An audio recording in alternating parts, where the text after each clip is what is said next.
What's up to Lion Talk Live? So we love you too, buddy. What's going on, guys? It is Aiden Hutchinson. What's up, everybody? It's Calvin Johnson Jr. here, a.k.a. Megatron, a.k.a. First Ballot. What's up, man? It's your boy Amon-Ra St. Brown. Greetings and salutations to everyone out there in YouTube land. This is Dan Skipper, offensive weapon for the Detroit Lions. Make sure you all help support Lions Talk Live, Coach Dan, by clicking on that like and subscribe button. Everybody, woo! I love nothing more than watching Lions Talk Live every morning. Woo! Woo!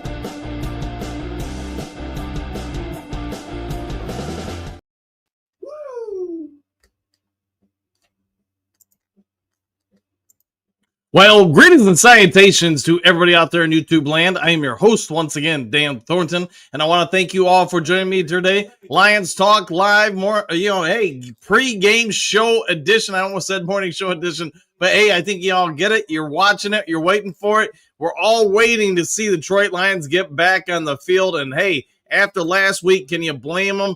The Lions did not play well last week. We could have played a whole lot better. I get it. You were all crying in our soup about it because you know what? We probably let one slip by that we should not have let slip by. It is what it is at this point. We all got to move forward from there and move on to the next game. And that next game is here in, we'll say, roughly a half hour's worth of time. Lions going to come into this game looking to take on a Commanders team that we all know, a little short-staffed. Their starting quarterback not going to go today. You know, they've got other players not going to go today. The good news is, and a little bit of a spoiler alert for anybody who maybe didn't already know, Detroit Lions have this many people inactive today. If you're thinking the Lions had to come in and be ready to bring the pain, be ready for this game, unleash every bit of things that they can to get a win today, then you know what? You're not alone. Because Taylor Decker is going to play. Penei Sewell is going to play. Everybody out there for the Detroit Lions is suiting up. 0 inactives. And you know what? I can't think of the last time I can say the Detroit Lions had that many people inactive. The Lions are going to come in. As you guys know, most of you are probably watching the game to my right, your left. And that is the Baltimore Ravens versus Minnesota Vikings. About 5.5 minutes ago on 4th and 17. And yes, they just punted it a long ways away. Baltimore is up 27-13, like I said, with about 5.5 minutes and change to go. Let's take a real quick look around the NFL scoreboard, see what's going on. You guys already know Falcons lost to the Colts, so that was, on Thursday night. And then you have right now, Aaron Glenn looking for 2 in a row. The Browns have the ball, down 7, 3 minutes ago, looking to tie things up. Hey, maybe AG gets another one out there. I already mentioned the Ravens-Vikings game. Saints, Panthers, already a final. Saints, who would have guessed it? Beat the Panthers 1 week after beating Green Bay. Hey, the Saints find a way. 17-7. Giants, Bears. Just under 5 minutes ago, it is the Bears' ball, but the Giants have a 10-point lead. They are leading 20-10. Let's see, Patriots and Buccaneers. Buccaneers have the ball, 4.5 minutes to go. They are trailing 21-16. Bills, Dolphins, a little bit, I'd say, is an understatement. A shocker for NFL. Proof that sometimes that ball bounces your way, you can pull off a massive upset. With 3.5 minutes to go, the Bills have the ball, but they are trailing 23-13. Let's see, Jaguars and Texans, probably a big game for the Lions at the start of the fourth quarter, more or less. And the Jags have a 29-18 lead. Later today, as you guys know, the Cardinals, Seahawks tip off, Rams and 49ers. Obviously, Lions, Commanders, Steelers, Chargers. And then tomorrow, another game, massive implications as far as Detroit Lions and the NFC North. Eagles, they're going to be going all the way to the frozen tundra of Green Bay. So, Duke Crew, if you had to give me right now your score predictions for today, put it in the comments section. Let me know. We are going to have Riley joining us for the pregame show. I'm not sure what time he's going to meander on, but he will be here. Let's go over to real quick the Commanders inactives list for you, as they do have someone. Again, the Lions have none. Never would have guessed that one going in. Commanders, 8. We already talked about Jaden Daniels. He's not going to go in this game. Terry McLaurin, this is a big hit for them, without question. Without your starting quarterback and your number one wide receiver, should be a good setup for the Detroit Lions. We'll see if that holds water as we go on and go forward with this game. Let's see. Beyond that, you got a couple other people out. All of them are going to matter to a certain degree. I think we can all safely say if Commanders drop this game, they're probably phoning in the rest of the season. I don't see them turning around. Been wrong before, though. Maybe they play for pride. Maybe they play for respect. Whatever they're going to play for, we'll see what they play for after today. What we know is the Lions don't want to keep them around. Unlike last week, you always hear me talk about it as a coach. The faster you take belief out of a team, the faster you can start motoring over the team. When you have the superior team, the superior talent, don't waste any time. Don't say, hey, we got them in the second half. Come out with a killer mindset right off the bat and remove any question who's going to win this game and why. They should be thinking at halftime about what they're going to order for dinner. Not, hey, what do we got to do to keep this game and pull off the victory here? All right, there is now just under 5 minutes ago in the Ravens and Vikings game. We'll try to keep you guys updated, although I got to guess most of you guys are paying attention to those scores. All right, let's bring on our special guest of the day, the pregame show. You know him, you love him. Let's bring over Riley O'Brien. Riley, we got ourselves a bit of a ball game here in about, we'll say 22 minutes or so. What do you think the Lions need to do to kind of get past last week and move on to victory this week? Yeah, so I think today I'm looking for probably what all of us are looking for. We just want to get back to the Detroit Lions that we've come to know and love, right? Where, where do you start? Offensive line play is going to be a big key. Goff is taking too many sacks. He's been hit too many times. He's still a top 5 quarterback in statistics this year. So for the panic of, hey, what is this offense under John Morton? Our quarterback is still playing really well, but the offensive line needs to give him some help. And Washington's leading sack, Dorrance Armstrong, sack getter, he's out. He just went on IR for Washington. And so for us, it's just a matter of, I think, getting back to the Detroit Lions that we've come to know and love. Gibbs in Montgomery, it's got to be a huge thing today. Washington doesn't have a great pass defense, but I do think that today, Gibbs only had 25 rushing yards last week. He can get more than that in one play, and I would wager that he will get that in one play today. So I think that the Lions, this should be a get-right game for our Detroit Lions. Not 100% sure, but maybe the Ravens just picked off an our pass, just kind of side-eyeing why we watch here. Let's talk about one of the biggest topics this week, whether you're specifically a Lions fan or content creator, is, hey, John Morton, Dan Campbell, maybe some signs of two parties going in separate ways. After a week of digesting all the information from both parties, where do you think the Lions as a totality are between their head coach's beliefs and their offensive coordinator's vision?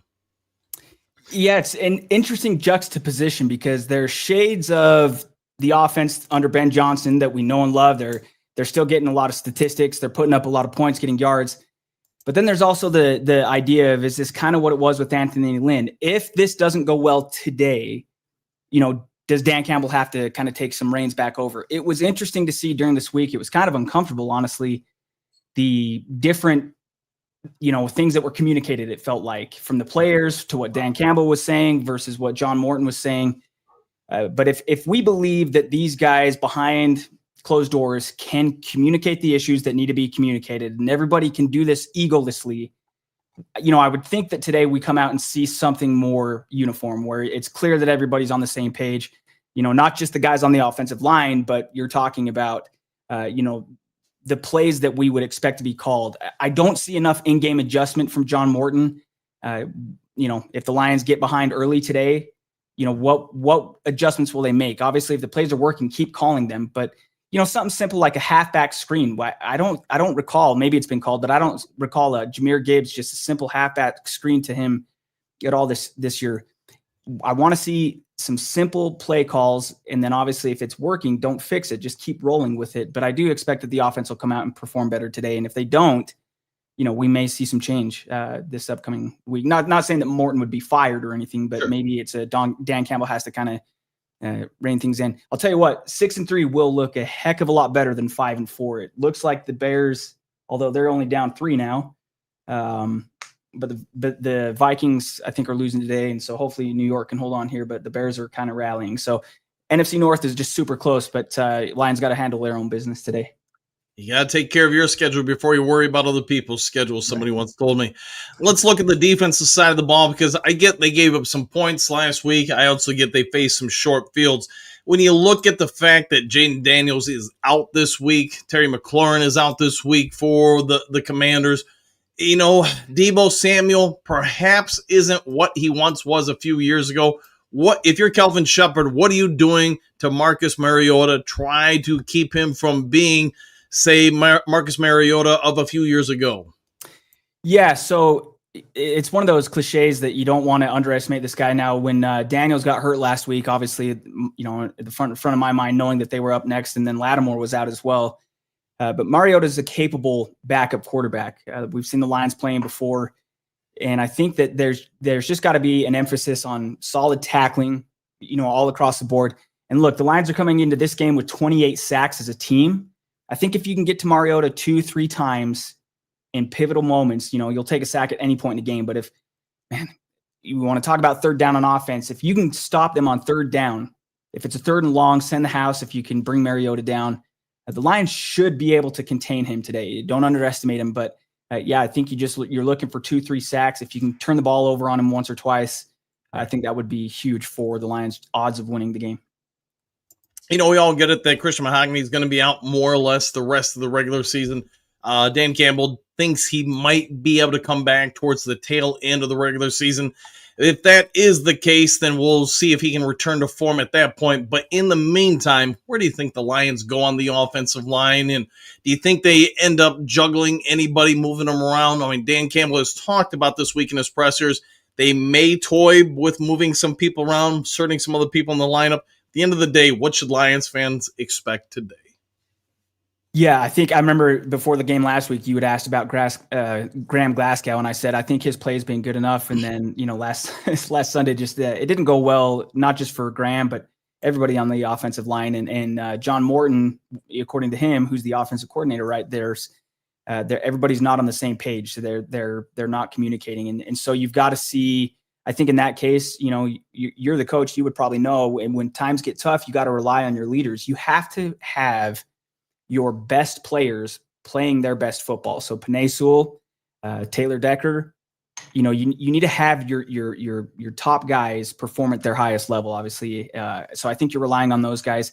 As far as shuffling guys around, I think you don't want to do that, because if the Lions had won last week, they're 6-2, they would have won however many games in a row. You're pretty comfortable with where they're at. Let's not forget that the Lions are right there with Green Bay for the lead in this division. And if you said in, end of August, hey, through 8 weeks, the Lions are tied or are in first place in the division, then you'd say, okay, well, keep doing whatever they're doing. But I think, there's a lot that depends on this game today. If the offensive line struggles today, then you may see some guys get shuffled around. And I obviously hope Mahogany's back sooner than later. Just for those paying attention at home, the Vikings just scored a touchdown on 4th and 9, but they go for 2 and fail with 3 minutes, 23 seconds to go. They're down 27-19. We'll see what shakes out with that game. Obviously, it has interest for Lions fans. There were, when it comes to the special teams, they've been less than special the vast majority of the season for the Detroit Lions. They gave up a couple big runs last game. They did obviously have the big blocked field goal to attempt our own field goal blocked. What do you think the Lions, who historically have been one of the better teams, even in the 80s, 90s, 2000s, when they've been terrible, they've had one of the better special teams histories across the NFL. What do they have to do to fix this year that just doesn't seem like their normal type of season? Yeah, it's become an uncomfortable position for me when we're going to kick the ball off. And just because you're accustomed to seeing guys, Minnesota had a few that were almost taken to midfield. And that obviously is a tough position to put the defense in off the bat. The Lions are punting far too much. I think Jack Fox, if they continued this pace, he would be on pace to punt almost like 70 times this year. And I think right now they're averaging about 4 punts a game. So we've got a great punter. Bates has proven to be a good kicker, but that was a huge difference in the game last week. Obviously that field goal getting blocked. Hopefully they tighten things up. Dave Phipp has proven to be a great special teams coach, but so far this year, I've had a season's worth of teams having good returns on us, and it doesn't take too many punts or field goals to be blocked for you to start having a nervous kind of feeling. So hopefully they come out today and just look, if they're going for a 45-yard field goal or even a 55-yard field goal with Bates, I'm confident he can hit that shot. You just need to, tighten up the loose screws on the execution point. And then for Pete's sake, please bring these guys down. If you can't get a touchback, nothing past the 30. Well, as you see here, the Bears are cutting into that lead too, trying to cut back. We'll get to them, though, momentarily. We'll do a scoreboard update here. Let's talk about the defense, because Aiden Hutchinson, Alquin Muhammad, and others, while we all during the offseason might have talked about and clamored about Lions need to draft this pass rushing and that guy at linebacker, whatever it may be, what do you think is the totality halfway through the season of the Lions front seven? Was it a bigger need than we anticipated? Was Brad Holmes, Dan Campbell right in that we're good? I want to say yes, because I still don't think, like last week, I think that the defense did their part. I think that the defense is playing well. Could it be better? Sure. You could always be, better. But I think what we've seen from Hutchinson has been about an A- this year, probably even best case scenario, given the gruesome injury that he's coming off of. I think that the unit's playing well. We'll continue to see them working as a unit, but I know the question was kind of more on defense. Should they have invested more? I'll tell you the investment that I want to see more out of is Tesla, and maybe we'll go to that side of the ball on offense. Get him involved. Gave up third rounders for this guy. I want to see that, but I think the defensive unit, I think, is playing just fine, and I expect that they will continue to today. Okay. Riley, we've got about, say 22 minutes. I think I said that earlier, but obviously my math wasn't right, but 22 minutes until game time. You go into this game, every game is important. I understand that, but given the fact that at least right now, it looks like the NFC North could have a couple teams drop, how important is it for Dan Campbell looking up at that scoreboard and saying, hey, we can get a game up or another game up on some of these guys? How important is it for them to go into Washington, a place historically over the history of the NFL, the Lions, even when they won championships, weren't the greatest team? How big is it to get a win here today? It's huge. You would have loved, obviously, to have that one against Minnesota last week, but you dropped it. You still get a chance to play them later, but Chicago just took a lead here. It looked like Caleb Williams scrambled, and let's see if this PAT is going in, which, yeah, it is. So the Bears are on the verge of being 6-3. If the Lions drop today, that's not a comfortable position to be. 5-4 behind, 6-3 Chicago. You can feel like the Lions are a better team, but at this point in the season, and I'm sure Coach Dan, you believe it. You to an extent, you are what your record says you are, and so you have to keep pace in this division, because it may come down to the end again this year. But we're in a division with 3 really good teams, and the Lions are a good team too. But if you are a good team, you go into Washington, a team that's not as good as maybe people thought they would be this year, and they don't have a couple of their best defensive players, and their stud quarterbacks out. You tell me that arguably their best offensive players out and their best or 2 best defensive players are out. I don't care where the game's being played, what time it's being played, what the weather is. Lions have to win this game. Lions offense, like we were saying earlier, a lot of questions about it. It's not the same as what we've seen the last several years. Some of that may be the offensive line change. Some of it could be the offensive coordinator. Prior to last week, you had a lot of people across the media, across the fan base, clamoring for Jameson Williams to be more involved, Sam Laporta more involved. Last week, they were clearly more involved than what they had been the prior several games.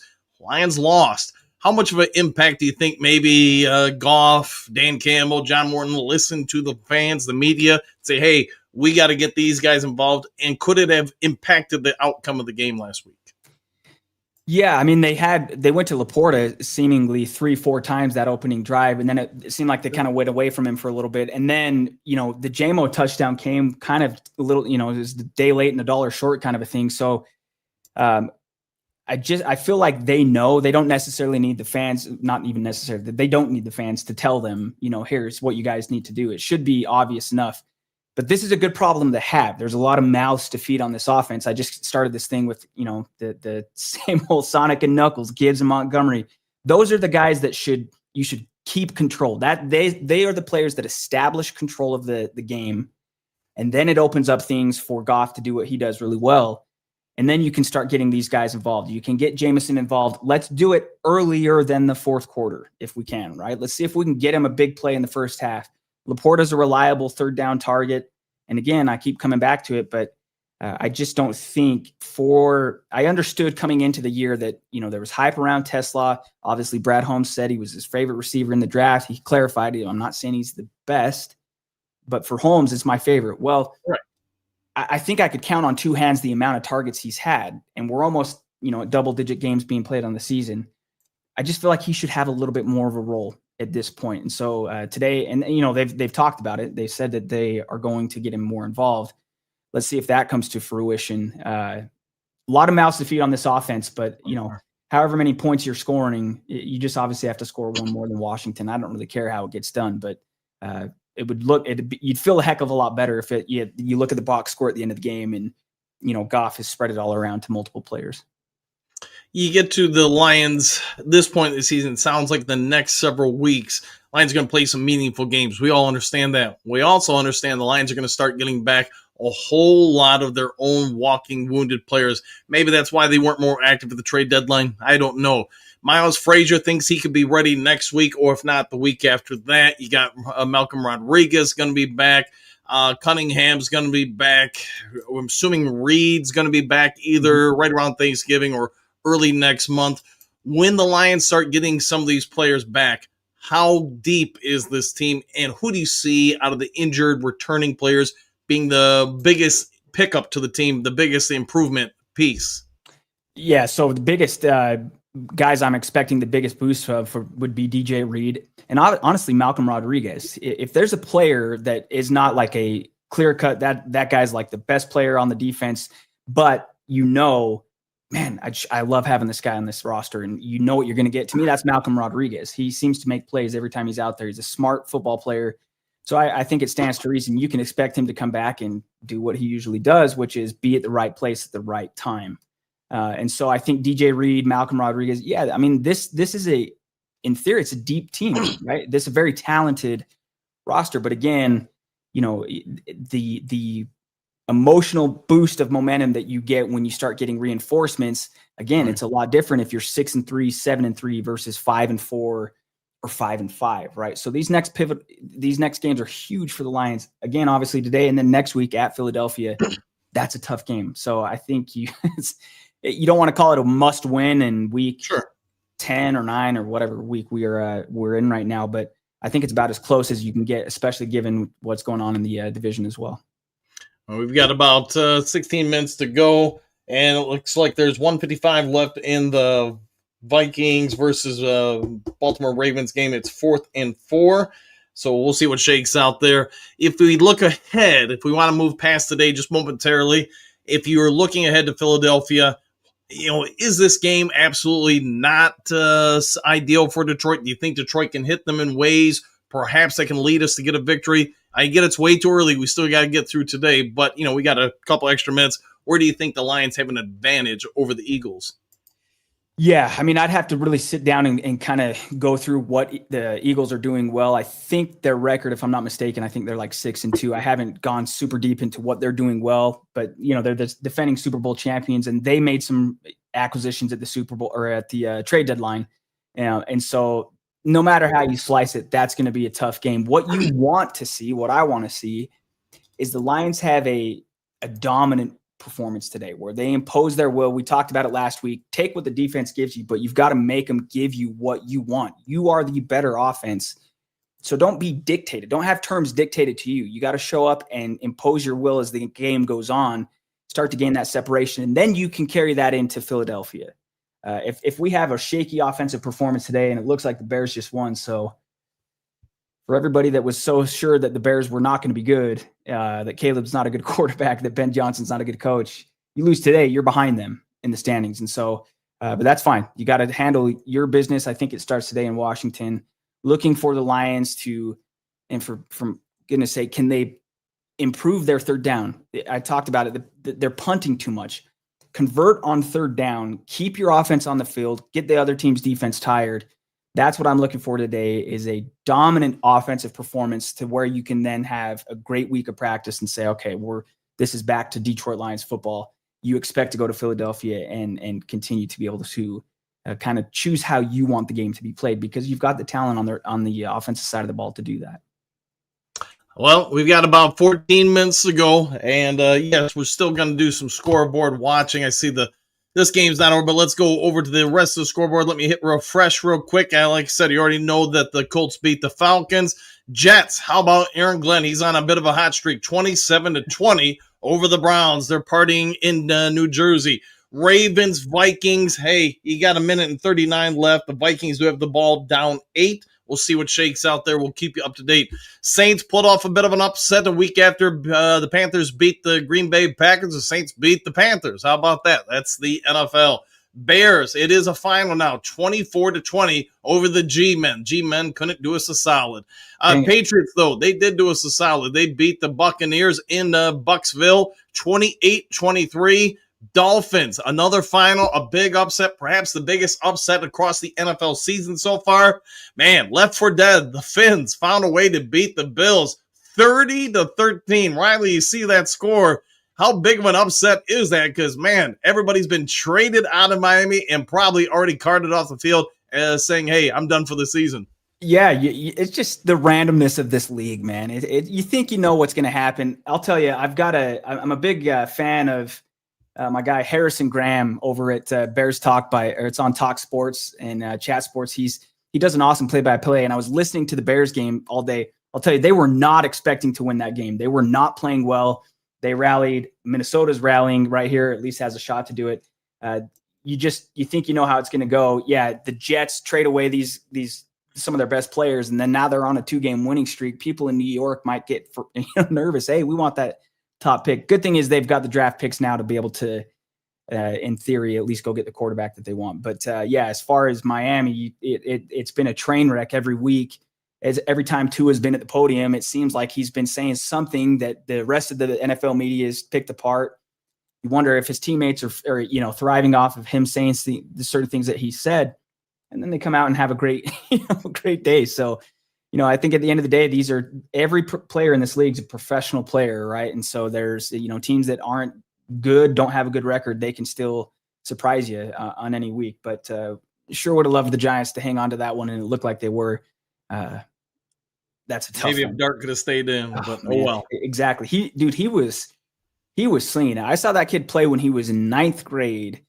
And his high school coach is somebody that I knew well, and up at Roy High School in Utah before he eventually went down to Corner Canyon, which is where Zach Wilson came out of. But yeah, he was throwing the ball so well earlier, and they were pretty handily beating Chicago. And then as soon as I sat down and we went live here, I looked over, I thought, I guess the Bears are rallying and decided to win. So there's 6-3 for Ben Johnson in Chicago. We got to keep pace with these guys.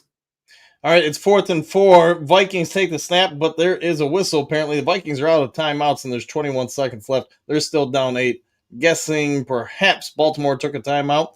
Yes, they did. Their second timeout.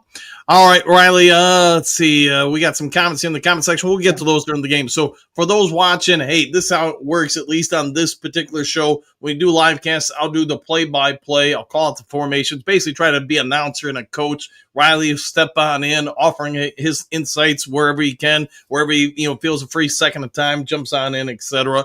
But at the end of the day, have some fun with it. Be respectful of each other in the comments section, and just everybody kick back, act like we're all just hanging out at a bar, restaurant, whatever, watching the game, and try to enjoy it as best you can. All right, we got 10 minutes to kick off. I'm going to go refresh my crystal right, etc. So, Riley, if you want to take over, you want to get something, get ready. Everybody get your snacks, get ready. That's right, Bo. Any given Sunday, somebody can rise, somebody can fall. I'll be right back. Give me about, 5 minutes or so. Awesome. Let me see. I'm going to see how this shakes out here, guys, on the screen. If those comments are going to keep cycling through, or let me pull up my YouTube so I can get some comments read here. I've seen Silver Surfer, who I see every morning. And let me mute this here really quick. Bo Booth, any given Sunday, you are absolutely right. All right, let me get this. Hokey Do, 8 false starts for the Vikings. Now, you guys might have this pulled up.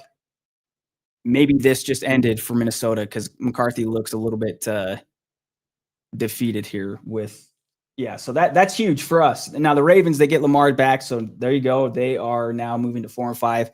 That'll drop Minnesota. Ravens won. So that's good for the Lions. I wish the Giants could have held on and won that game. So here we go. Cody Shep, definitely better than Glenn. Glenn's too stubborn.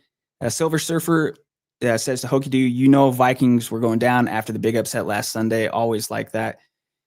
Yeah, it's weird, man. I've got some Viking friends fans, as I'm sure we all do, that last week I couldn't help but tip a hat to them because they came in and they played a good game and they won, but it swings every week on this. Jay Cruzen, kneecaps fell. So there's a little bit of a karma there, I suppose, for JJ McCarthy.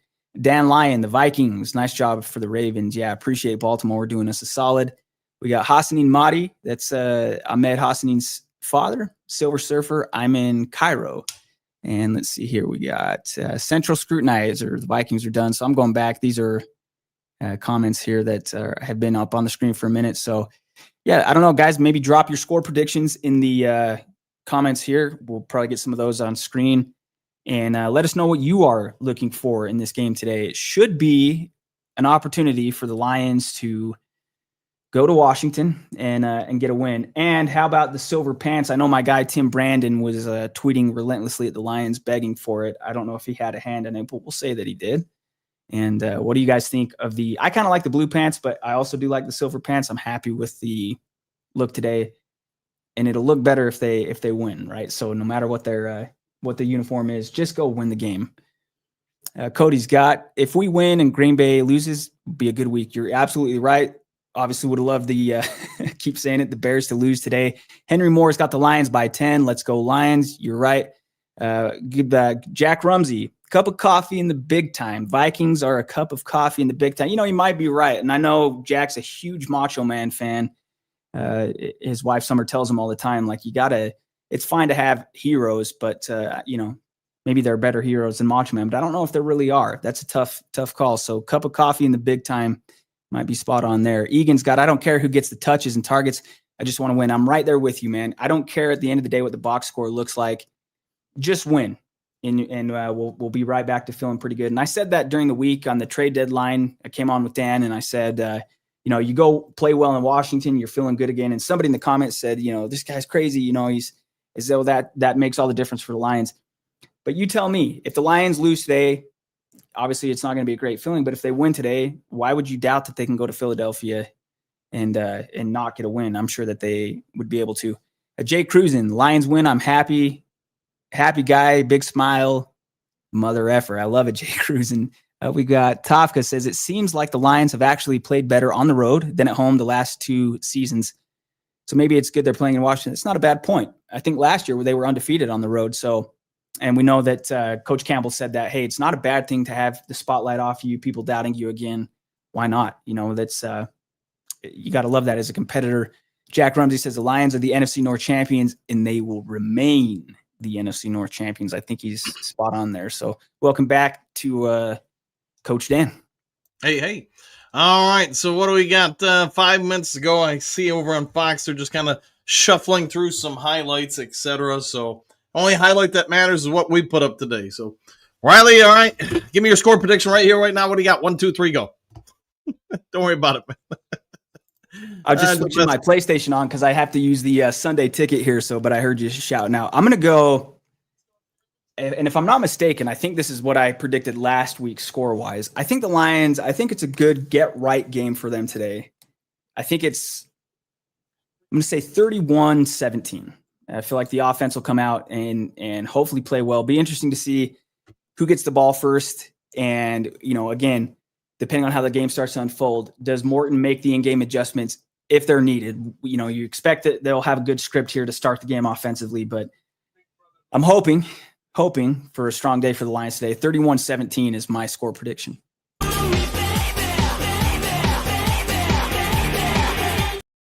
Daniel Damas just texted me and said the final score will be 87-3. Lions give up 3 points at the whistle. So just let the Commanders mercifully be on the scoreboard. So we'll have to see if Daniel Damas is right once again. All right, we got the Dan Lions 42-17. James, I don't trust Morton. Hey, let's see if he can right the ship. If not, he might be looking for a new ship to be on sooner versus later.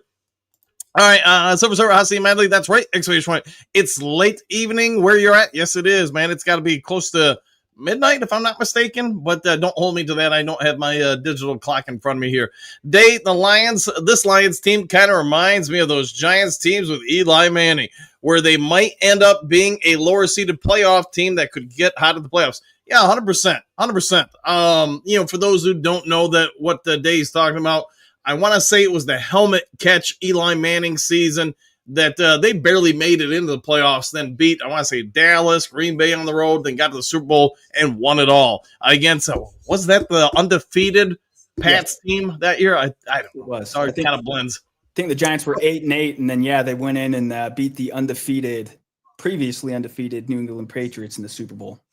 There you go. Henry, what's Dan Thomas smoking in his hookah? We'll have to find out. Inquiring minds want to know. Hossie Manley, I'm home waiting for the game. There you go. Eon, the big question is, will they finally win a coin toss? We will find out. Trim River 87, ? Woo! Daniel Thomas has spoken. Yeah, I want to say he said we would have 87 by halftime, if I'm not mistaken. Goff might go off for 9 yards rushing too. So there's a stat update for you those fantasy owners out there. Jennifer, good evening, everyone, with an exclamation point. All right, and back at you, Jennifer, by the way. We got 3 minutes to go to kick off. What do you got, Silver Server? Coach, your guest is great. What a good presence. There you go with an exclamation point. The Central Scrutinizer. It takes more grit, exclamation point.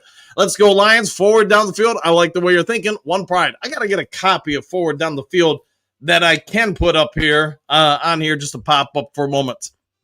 JK, Mr. Madley, what do you think of opium? Oh, let's not go there. I don't want to talk about that kind of stuff. Don't want YouTube throwing any kind of hammers, wrenches, or hitting me over the head. Some of you guys know earlier this week, YouTube, whether it was intentionally done or whatever the case may be, they did drop the hammer on a number of different channels. I know Woodward Sports is one of them. I know some individual hosts are some of them. Whatever it is, this is what I often say. I don't want to get on their bad side. I don't want to put up stuff that's a kind of a question mark. So that's reality of YouTube. You work for them. They make the rules. You play nice or you get got, somebody once said. All right, Marcus Mariota, they're showing him spinning the ball, getting ready to go. We got blue skies over there. Hey, what do you know? No snow on the field in Washington. Bobby Wagner, Von Miller, man, talk about 2 old-time linebackers, both of them in their 90s and yet still in the NFL. They're still playing really well. They, for their age, even though I make jokes about them both, they both are kind of freaks of nature. The fact that they're up there in their 30s and still playing at a high level, that doesn't happen a whole lot in the NFL. J-Dub, dumb question, but curious. We'll find out. Lionel Texans make a last-minute comeback with their backup quarterback. How about that? How about that indeed? So, all right, we're just a couple minutes from kickoff here. You got the announcers talking about it. For those who don't know, I can't show the game. Sorry about that. YouTube, again, will throw some bullets my way or at least talk very sternly to me. I'll do the play-by-play. Riley will hop in, give you, expert opinions and analysis as we can, and go from there.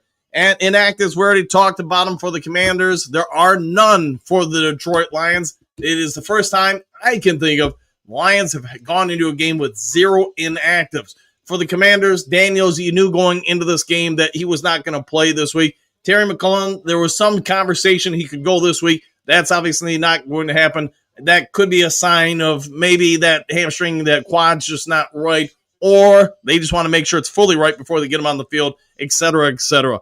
Lions, who's going to start where on the offensive line? We'll have to wait and see, although my anticipation is Yodi just takes over. All right, Jake the Hitman Bates is getting ready to tee it up, knock it down, at least on my screen if you want to sync it up. He's doing his stance. He's doing back steps. He's going to move to his left gingerly, by the way. There's the run-up, and there's the kick. And, yes, there is a little bit of delay from when I say it to when you guys receive it. All right, he's going to take it to 5, to 10, to 15, to 20, 25. And, oof, Stewart, hey, runs into him ferociously, takes him down about the 21-yard line. Good return, good tackle by the Lions. And, hey, after last week, with all the things that happened on special teams for Detroit, that's probably the most welcome sign for him.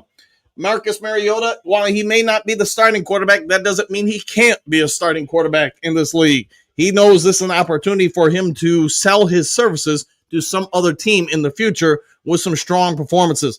3 starts so far this year. Commanders in a strong formation, and they're going to go with 6 personnel, 6 offensive linemen. Breaks the tackle, is going to be brought down for about a 7-yard gain on first down. Commanders went with an extra offensive lineman. He broke the running back broke the first would-be tackle attempt, basically at the line of scrimmage, and then was able to power his way for, well, I'm thinking 7, could be 6 yards. Deebo Samuel is in there. I think he's lost a step, but doesn't matter what I think. It's what he does. All right, 2nd and 4 in a pseudo pistol is Mariota. Lions got everybody up in the line. And there's the handoff up the middle on an RPO, and he's going to be taken down after about a 2-yard gain. Who's caught 3rd and 2. Mariota does run the RPO fairly well, I would say. So we'll have to wait and see if they take advantage of that. My anticipation is I always want to say Redskins, but the Commanders are going to run that a lot today to try to play to his strengths. All right, Thomas Harper taking over for Kirby Joseph, in case you wanted to know who was in. And they're going to go 3 to the high side, 1 to the low side, 1 running back to his low side as well. Mariota in the shotgun formation, puts a man in motion, Lions in man, drops back to pass, 3-step drop, no pressure on him. Now flushed out of the pocket. He's looking downfield. He's taking a kill shot down the field and overthrew by about 5 yards. Lions defense holds on the opening drive. I'm assuming they're not going to go for it on 4th, but been wrong before. Good defensive series after the first play of the drive, gave up about 6.5 yards. Lions defense stood tall and held Mariota and the Commanders out of getting a first down. Central Lions wants everybody to yell, woo! And I'm down with that. With the start today, yes, indeed. And I've liked him. I know I've talked about it a lot throughout the season once we acquired him. I know he's a defensive tackle. I know we moved him into end, but I think he does a lot of what this regime wants. All right. There's the snap. Here's the punt. It's up there. It's out there. It's going a long way there. Raymond fields it about the 17. He's going to cut it up and get it about the 22-yard line. So, awesome. Hey, Coach Dan. Yeah. Yeah, my company just came over. I'll be on at the 2-minute warning at halftime if that's cool. Sounds good. Be back, and I'll be tuned in. But yeah, company just got here, so let's get this Wednesday, guys. All right. Getting back to us, they're showing some highlights of last week's game, and they're trying to show the bracket coverage that made it tougher at times for the Lions. At least I can't really hear them while I'm talking to you guys. So, all right, we'll take that off there. 3 and out, good start, says Bo. I think so too. All right, and as far as Hookadoo, if they're on the same page, probably not. There's usually a bit of a delay. So I'm on rabbit ears or digital antennas. Yodi is in there at the left guard spot. 1st and 10 for the Detroit Lions. There's going to be a handoff up the middle. It's Gibbs. He shakes and bakes. He's powering forward, following his blockers. I think he's got about a 9-yard gain, depending on where they mark him. If I'm the Detroit Lions, I'm trying to power this ball all day long. And yes, there's your starting lineup. Panay Sewell, Ratledge, Graham Glasgow, Yodi. I always kill his name, so I just say Yodi. And then Taylor Decker. Not a bad line, if you ask me. J-Mo did check in, as I see Jennifer did catch that as well. Let's see if they run any kind of trickeration or deep shot here. Redskins in zone coverage. They got 2 deep. A little fake handoff. And we go up the middle for a first down run. I do believe they were trying to set up the fake handoff reverse. The Redskins did a good job not going for it. Redskins, in my opinion, have a very good front 4. And you could throw the linebackers in there too, so we'll just say front 7. Frankie Lulu was going to miss this game. He fought the suspension and won. He fought the law, and the law did not win. All right, Lions in their tight formation. They've got 2 in the backfield, 2 to the low side. Tight formation for Goff, who's under center. Play action, roll out. Going to get to the St. Brown with a whole lot of room to run. He's got about the 15, 18-yard gain, if I'm not mistaken. Again, I don't have a spotter, so I do the math in my head. Moments I wait. Hey, you got to take advantage of those moments and when you wait. J-Mo time. We'll find out. All right. You got to love the start by the Lions so far. Keep it going. Get in the end zone. Get some steals. Get some sacks. Get some interceptions, fumbles, whatever you want to do. Get the ball away from the the Commanders when they get it back. Lions just shy of midfield at the 49-yard line. Another tight formation, man in motion. It is Gibbs in motion, and they hand it off to David Montgomery. Second week in a row, we've seen Gibbs line up at a wide receiver. We talked about it in the preseason, but now you actually see it in the regular season. Amon-Ra St. Brown, let's see, receptions for touchdowns. He ranks second in the NFL at 7, catches 59, fourth, and receiving yards, he is 6th.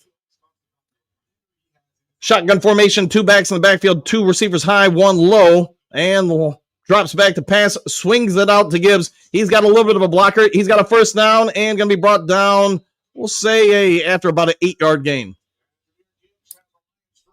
Lions moving the ball very crisply down the field this game so far.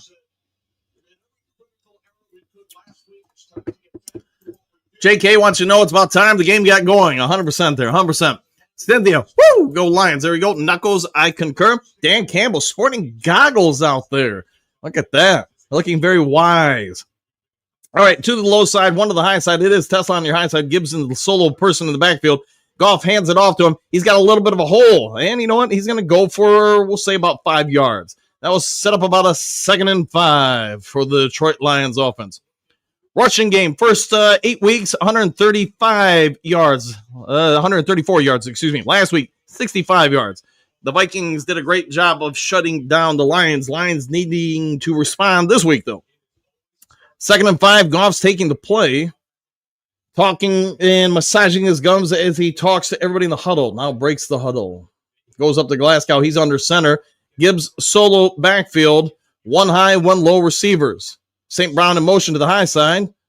And here's Goff with a play action. He's looking deep. He's throwing deep. He's got one-on-one with St. Brown. Tipped away by Jones. Jones, nice defensive play.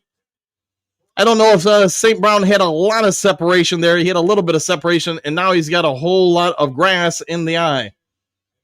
I like the fact that the Lions used some motion there.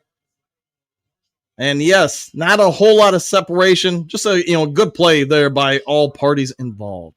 Goff takes a little bit of a shot towards the end of the play, as you can see on your screen. All right, 3rd and 5. And yes, St. Brown trying to get the grass out of his eyes there. All right, shotgun formation, 1 high, 3 low. Laporta in motion. Goff has one-on-one on the outside, throws it, easily completes it, and hey, what do you know? On the Detroit Lions, first down. J-Mo on the comeback route. Hey, they timed it well. It looks like they worked on it, and hey, no worries. Amon-Ra St. Brown is returning to the field once he gets his helmet fully on. So, nice route by J-Mo, the comeback route. Timed it perfectly. Goff, timing precision, was looking good there. All right, almost. I'll go with that. Hookadoo, they should call that roughing the passer. In today's football, I'm surprised it's not. Under 10 minutes to go in this opening stanza. Another strong formation, 1 high, 1 low, 1 running back behind. It is a handoff, and Gibbs is going to break a few tackles before he's called down. And we'll say about a 5, maybe 6-yard gain, depending on where they mark it. They're going to call it a 2nd and 3, so 7 yards there. John Morton, you think he's heard some stuff this week and last week? He wants to run the ball. He wants to get that ground game going. And maybe so far, the Lions are committed to it. Strong formation. Goff's going to step back into a pseudo shotgun look. You got 2 low, 1 extra person blocking on the high side. That's your tight end, by the way. And, hey, you got Gibbs to the high side as well. Timeout. Commanders timeout. They didn't like something about it, and they may have helped out the Lions. Lions had some miscommunication, and, hey, the clock was down to about 2 seconds. Is Dan calling plays? That I don't know, Ken. That I do not know. But he does have the spectacles on, so maybe. Yeah, a lot of people jumping on that bandwagon. JK laughing out loud. Gary, thank you, Coach, for the livecast. I am in Everett, Michigan with my aunt who is in the hospital, and they're listening to the game. Thank you. Hey, anytime. Hopefully your aunt is doing okay, by the way. All right, getting back to the game on 2nd and 3. Goff and the Lions breaking the huddle. 8 minutes, 29 seconds to go in the opening stanza. Going to the same formational look as we had prior to the timeout. Goff seems a little cleaner. Reading over the D. It is a zone D from the Commanders. They're looking like they're going to send 6. Let's see if they send 6. And there's the snap. Goff under a little bit of pressure, but he gets it out, and it's going to be a walk-in touchdown for Gibbs on the flex route, the curl route, whatever you want to call it. Gibbs broke out towards the sideline, cut back in, had a linebacker in coverage, and that linebacker just did not have the agility caught up with him. Why do you run that? You get the linebacker going towards the sideline. That linebacker comes over. Now you cut back, and you cut in front of the linebacker. So linebacker, man, you got nothing there. You got the look you wanted, and there ain't many linebackers in this league that are going to keep up with somebody like Gibbs on that kind of route. Why we haven't seen more of it in this year, I don't know, but we've seen it now, and that's all we're worried about. Like I always say as a coach, you don't worry about the past, you worry about the here and now. Learn from the past, though. Extra point is up, and just like that, the Lions 7, Washington nada. Gibbs, Lions have a pretty good start with this one. Now, can the defense return and do it all again? There it is in Cynthia. Kelly is all fire. Let's see, Jason, why did Gibbs have to change his number? He chose to change it. I don't think he had to change it. He chose or wanted a different number, if I remember correctly.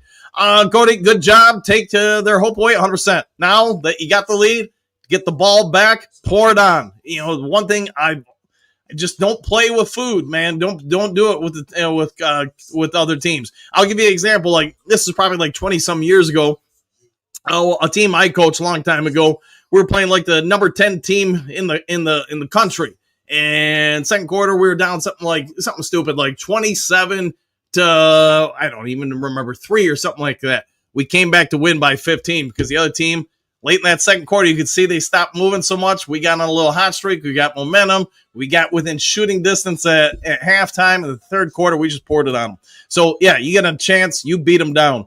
Cody, I hope Dan is calling plays. I like this drive better. And so far, it's a big question. We probably won't know today. We'll probably find out tomorrow or later in the week if MCDC was calling the plays. Then again, they may not want to publicly address it. If he is calling it, you know, no disrespect to John Morton or anybody with the organization, they just might not want that kind of drama out there. Rob, you're ahead of my broadcast. I'll rejoin at halftime. It happens, man. Yeah, sorry about that. I've got the digital antenna, so I get it pretty fast. And I know sometimes there's a slight delay from when I talk or whatever, so it is what it is. JK, best of Gary. There you go. Gary, thank you, Trim Reaper. Lionel, oh yeah, with an exclamation point. Woo! Central Scrutinizer, Gibbs, yeah, Gibbs, 100%, and Gibbs, baby. There we go. Let me scroll down to the bottom of the screen and see if I can catch up. Danica, hate is a bit strong, but it clearly wasn't working. I'll go with that. Mariota will fumble this series. I hope you're right, James. Bo Gibbs wanted to change his number. Great, there you go. Jim, just curious, how many in the chat today hate Morton? I don't hate him. You know, I can have my opinion. You can have your opinion. Somebody else can have 20 other opinions. The only thing I can say is, like when I watch Shep, I think he makes adjustments pretty quickly in the game. Morton, maybe I'm just, not bright enough to understand his alterations in game or his adjustments. I just can't ascertain what they are. Josie, I wish they would get David Montgomery involved a lot earlier. I hate seeing him on the sideline like that, stay in cold. Let's hope they do get him involved. Remember, greatness requires more grit. Exclamation point. I'll concur. Are there any linebackers that can hang with Gibbs in coverage? Ooh, that's a good question, man. Maybe David in Tampa. Yeah, when he was younger, he might have been able to. But, man, I don't know at this point because he is getting up there in age a little bit. Campbell calling plays date? Maybe. I will have to confirm that if we can. All right, there's kickoff caught at the 1 yard line. He's up to the 20, 25. He's at the 30, and he's going to get a whole lot of yards. He's going to get up, and Jake Bates, thank goodness for him.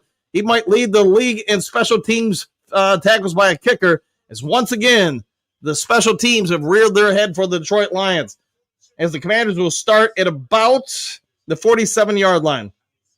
Lions, from what I can tell on here, just over pursued, one man missed, and then away they go. And if it's not for Jake Bates, and hey, give him credit, man. He actually delivered a boom there to a certain degree. But hey, Lions got to figure out the special teams because they are less than special right now. Commanders just shy of midfield. We'll say pistol formation, pseudo shotgun formation, man in motion, Lions showing zone. Mariota drops back, no pressure on him. He's going to float over the middle and is going to be caught for about a 12-yard gain. Lions have not got any real pressure thus far in a drive in one play on the Commanders' backup quarterback.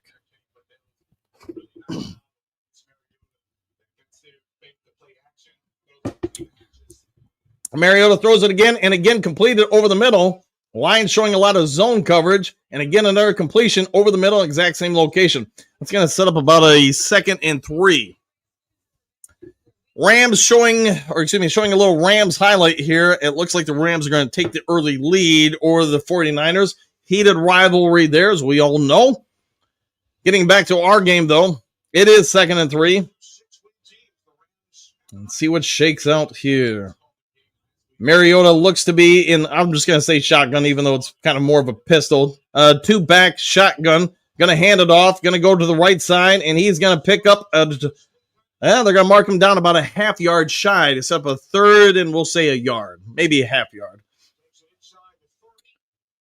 3rd and a yard. Lions rush defense, Lions defense this drive, put in a bad situation, sort of like we saw last week, based on the special teams. 3rd and 1.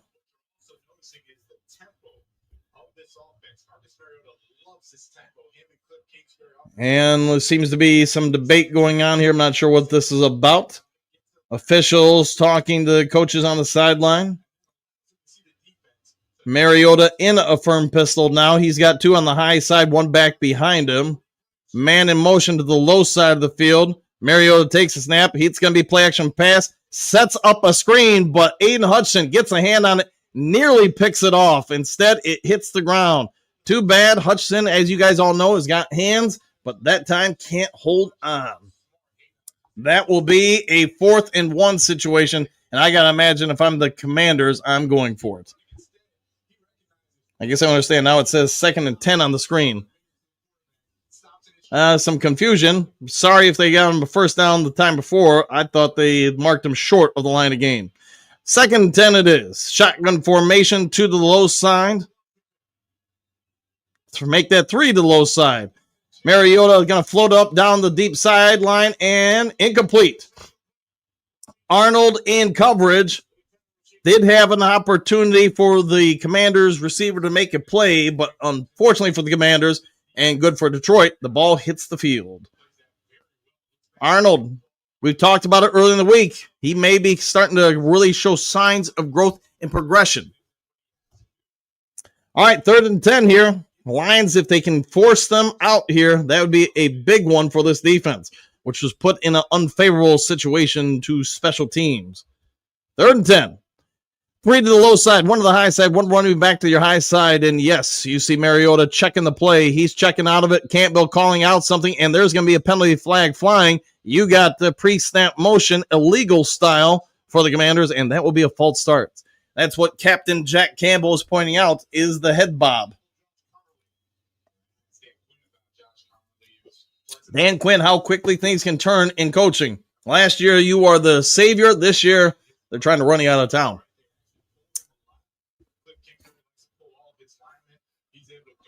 All right, 3rd and 15 now. Can the Lions defense rise to the occasion and get the Commanders out of here? All right, again, 3 to the low side, 1 on the high side. Mariota has 1 to his high side as well. Lions showing an overload blitz, drop out of it. They only send 3. They do give up the completion, and the Commanders get about, I'll say, 8 yards on that. Let's see what they choose to do here. They're going to go for the field goal. 4th down. 4th and 6. That was close with my spotting of the ball. I said 8. They gave them 9. Who knew? Short, yes, indeed. There's no PI. There was no PI indeed. Cynthia says, Tyrion, there you go. Looked like a flag on TA. Got away with it. All right, well, maybe. Moonscar, I am amazed that we didn't get flagged on that. I didn't really see much, but, hey, well, maybe I never do. All right, here's the kick. It's up there. It's down the middle. It looks to be good there. Special teams give up the big return, but the Lions D holds them to 3. And just like that, it's going to be 7-3. Lions have got to figure out that special teams return coverage, or man, I just boot it out of the back of the end zone and say, hey, go ahead and take it. All right, we got commercials galore. While we're on to the commercials, let me flip over to the Scoreboard and get you guys some finals and some updates. Hey, we got Colts, as you already know. They beat the Falcons. Jets, hey, Aaron Glenn, second win, 27-20 over the Browns. Ravens, 27, Vikings, 19, Saints, 17, Panthers, 7. The Bears, unfortunately, were able to come back and beat the Giants, 24-20. Patriots, though, they beat up the Buccaneers in Bucksville, 28-23. And perhaps the biggest shock of the year, Dolphins, 30, Bills, 13. Jaguars, they did lose to the Texans, 36-29. In a game you thought they had comfortably at one point, they did not end up winning that game. Cardinals and Seahawks, currently, wow, at the nearly end of the first quarter, Seahawks 21, Cardinals nada. Rams, 49ers, Rams have the ball, and they're up 7-0. Lions, as you know, well, I'm not even going to bother with that one. Now you're all caught up on the scoreboard. TA doing well. He's getting better and better, ain't he? JK, go D. I'll go with that. Cody, score here or at least match them, and we're good. Yeah, let's do more than that. Let's go for let's score a touchdown. Go for 2. That's me. Now offense. Let's get impose our will. Let's impose our will indeed. Yes, indeed. All right. So we should be back at it here momentarily. Garth, I want to blow them out of the water for that fluke playoff win. Hey, let's just get a win. I'm not greedy, but if we happen to win by 90 points, I'll live with it. Let's see, JK, TA did it clean. I concur. Remember, hey, Coach, maybe we could get Russ from the Villain Squad as a special guest soon. He is at the game right now. I don't know him. Otherwise, I guess I could reach out to him. I don't know the Villain Squad, unfortunately. Cody, I'm with you. Dan, boot that out the back of the end zone. Yeah, maybe they will. They're going to have to figure something out because this is becoming a repeatable thing that's happening week in and week out, and obviously it's not getting fixed in practice. All right, there's some sort of Veterans Parade, and you're showing highlights of that Veterans Parade on Fox right now. Momentarily getting back to the game. And the Commanders, man, I always want to say Redskins. Commanders getting ready to kick it off here.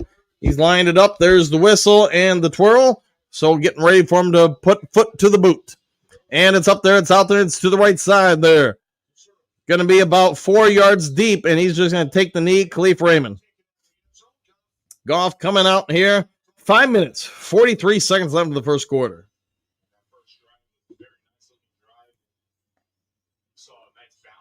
Last week we saw the Lions offense start off well, then kind of up and down.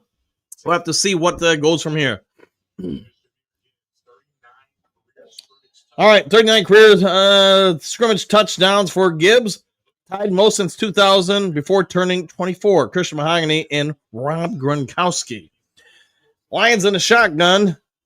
Running back, I'm assuming that Dave Montgomery to his low side. He's got trips to the high side, one to the low side. Lions going to put that zone on notice.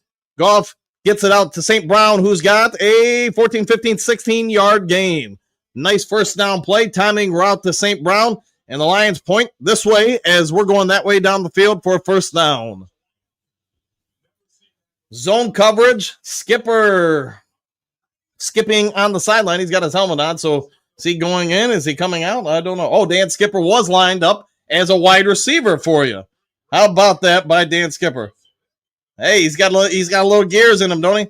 Goff under center is going to give it off Dave Montgomery. He's got a big hole. He's got a first down and a little bit more. About a 12-yard gain on first down. How about Dan Skipper, who had him on the bingo card for wide receiver, ex-wide receiver? I think the Lions need more of that kind of stuff. Just catch teams off guard. You think you're going 6 personnel? And we got a Lion down the field. It is Penei Sewell holding at his left knee. Not a good sign. Lions fans everywhere are probably gasping at their chest and their breath, but he's holding that left knee, and they're going to commercial. Oh, boy. Not good news for Lions fans anywhere. Hopefully he's okay, but I didn't see what happened on the play. But Penei Sewell, yeah, that's not going to be good. We'll have to wait and see what shakes out. Hopefully it is nothing, but right now we'd be speculative at best if we said anything. So not going to say much. He's laying on his back, grabbing at that left knee, and hopefully it's nothing big. So that will take the wind out of your sails super quick. Man, we just can't catch a break. I hope not, man. Guys, get the magic ready. We are not losing Panay. Let's hope not. We are running back. Who we are running the ball first. Skipper goes to right tackle. Maybe indeed. All right. Eat them alive. Lions, exclamation point, says Garth. The Stinger, let's hope so. No. The Trim Reaper, if Sewell goes, so is the season. What's up with the kick return, y'all? I don't know, but they got to figure that out, don't they? Not good. Dan, talk about our O-line. Did they change anything?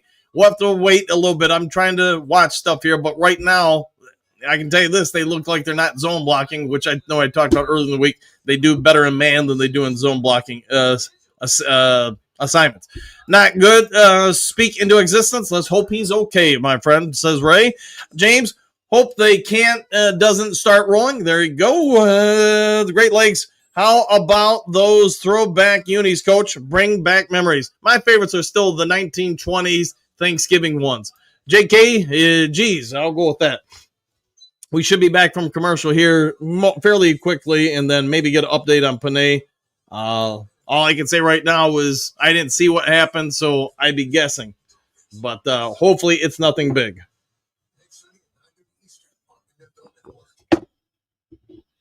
He's walking off the field, so that's good news. Walking off the field, so, hey, I'm guessing he's going to be fairly okay. Maybe, walking off the field, so good news for Lions. Dan Skipper in, replacing Panay Sewell. Goff in a shotgun, 2 high, 1 low, 1 running back to his low side. Man in motion is Khalif Raymond. Goff drops back, play action pass. He's going to throw it out to Sam Laporta, who's going to stiff arm, juke, spin move, hit the O button, whatever you want to say in the Madden video games, and he's going to get a first down for Detroit. 1st and 10, Detroit. Let's see if we can see. All right, I thought they were going to show the Sewell replay there, but they did not. And all we can say is, hey, Lions still moving the ball down the field. All right, empty backfield. Never a fan am I of that. Goff making a line adjustment. He's got 3 high side, 2 low side. Lions trying to spread out that Commanders zone defense. They've showing 4. I think they jumped early. I don't see a flag, and it is dropped by St. Brown. I thought the Commanders jumped, but it was pretty close. All right, give me 2nd and 10 for Detroit. Goff, there's his first incompletion of the game. He's 6 out of 7, throws it. St. Brown just bounces off the right hand. Maybe, perhaps, the Commanders got a hand on it. I don't know. 120 yards for Detroit, 38 for Washington, 8 first downs Detroit, 2 for Washington. All right, 2nd and 10 for the Lions under center. Lions in scoring position. Montgomery backfield. You got 2 receivers high, 1 low. Goff's going to hand it off to David Montgomery. Montgomery is going to get about a 4.5, maybe 5-yard gain, depending on the marker.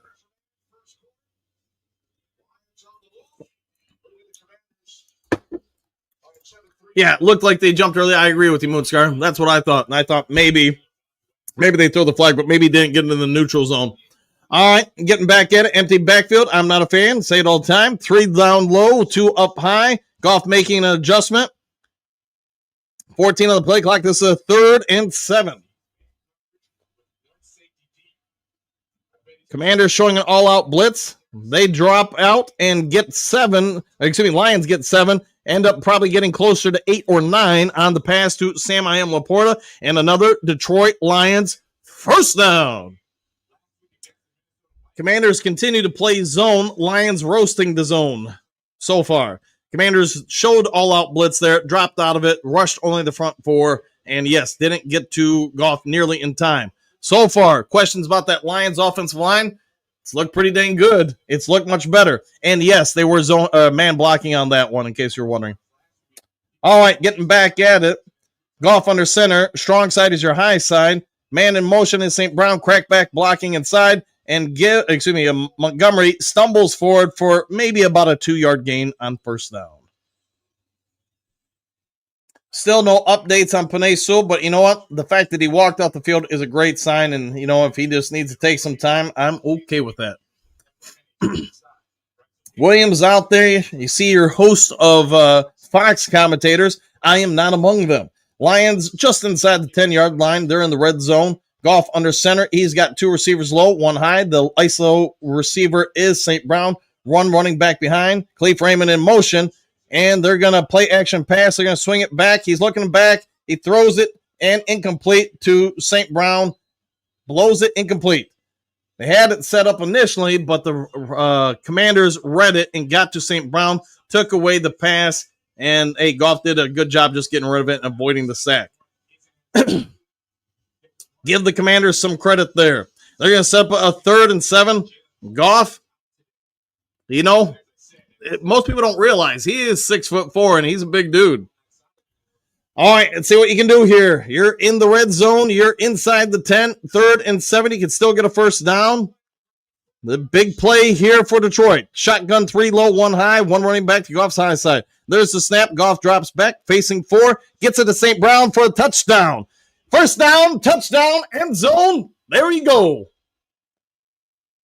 Probably could have said that one a little bit better, a little bit cleaner, but hey, Trim Reaper's got my back. Woo! There you go. Detroit. You want to keep that pedal on them. Remove any doubts. Sweet juke moves. I'll take that. Cynthia, our Lions looked pumped. I'll go with that. JK, I'm trying to see if the camera faces Dan Campbell when offense is on. I'll go. Yeah, I get some of us are trying to figure out, is he calling the plays or not? I don't know. Lion-O TD 14. I concur.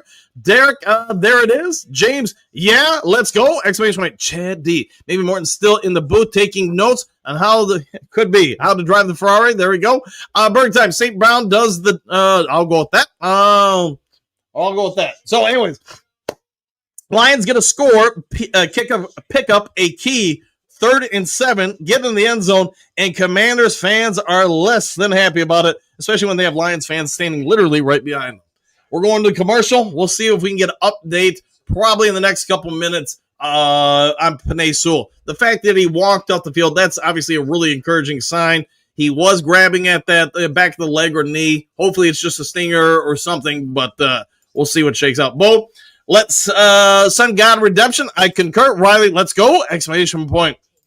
Riley, there's the 3rd down conversion we needed. Indeed, Eddie's Fish. You are a play ahead, Dan. I am the Red Lobster watching the game. It happens, man.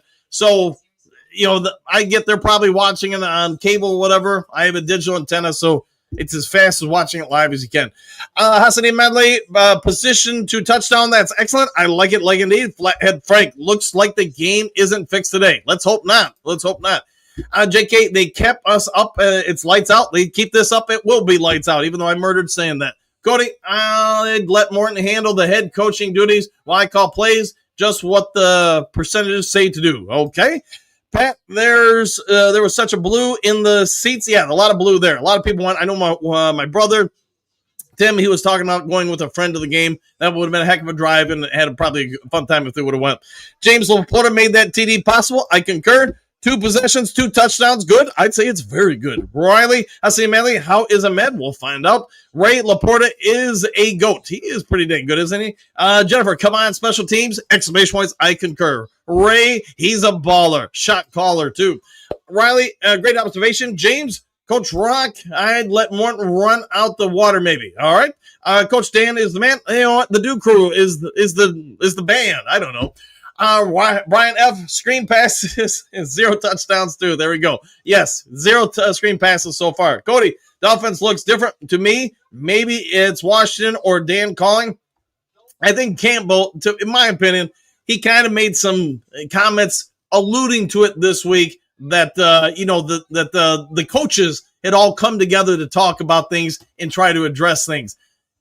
I can only tell you how I read that. It doesn't mean how you'll read it, but my point is I think that, that tells me everybody probably came together and said, hey, we're going to get this offense all set and ready, if you know what I mean. So take it for what it's worth. All right, what's this, Jack? Hey, Captain Jack, thank you for this. Thank you from the bottom of my heart. I'll make sure Bobby gets a real nice tip. Is MCDC calling plays? Question mark. Did you see the sheet in his hand? O-line looks good so far. You know, we'll probably be talking about that, I'm sure. Save your voice, Daniel. I get into this stuff. I enjoy it. All right, speaking of kickoffs, and hey, some special teams showing up from the Lions. They're going to bring them down about the 20, let's see where the ref is, sideline official, 27-yard line. Dan Campbell does have the spectacles on, and yes, he does have the sheet in front of him, but we'll see what happens. Hey, Panay Sewell slapping hands, talking stuff. He seems pretty pumped up. And based on his body language and the fact he's slapping hands, helmet on, blue tent and everything, I'm guessing he's okay, but we'll wait and see on the next drive. All right, let's get back to the game. Let's see. Pistol formation, more or less. You got multiple tight ends at the bottom of the screen, one receiver high side. They're going to hand it off. He's got a whole lot of room, and he's going to be brought down after about an 8-yard gain on first down. I don't know all the Commanders players' names, so I'm just going to say that dude, this dude, etc., etc. Commanders clearly want to try to establish the ground game and shorten this game by controlling the clock, and I don't blame them if I'm them. Branch delivers the boom on that run, and yes, well, they're going to say it's a 6-yard gain. 2nd and 4. Another strong formation, one receiver high, Mariota in the eye. Gonna play action pass it. He's going to look deep. He throws it deep. He's got an open pass and completion. First down, Commanders. And Lacey still out there. Hey, thanks, Michigan. Thank you very much. Why no trades on offense at the trade deadline? I'm going to guess they just didn't feel like they could get anybody who was a clear upgrade over the offense or defense that they currently have. That's just my opinion. But again, thank you from the bottom of my heart. Getting back to the game, another strong formation, this time split receivers, one high, one low, running back behind. Lions got a whole lot of guys up at the line of scrimmage. And there's the handoff. He's going to try to take it outside. He's going to get about a 1-yard gain on 2nd and 4. Excuse me. Hey, man, didn't they say it was a first? All right. Guess they were saying incomplete on the pass. Sorry if I missed that, guys. I'm off my kilter. It's going to be 3rd and about 3. Did they say that pass completion was incomplete? The chosen guy is pretty fast and shifty. I'll go with that.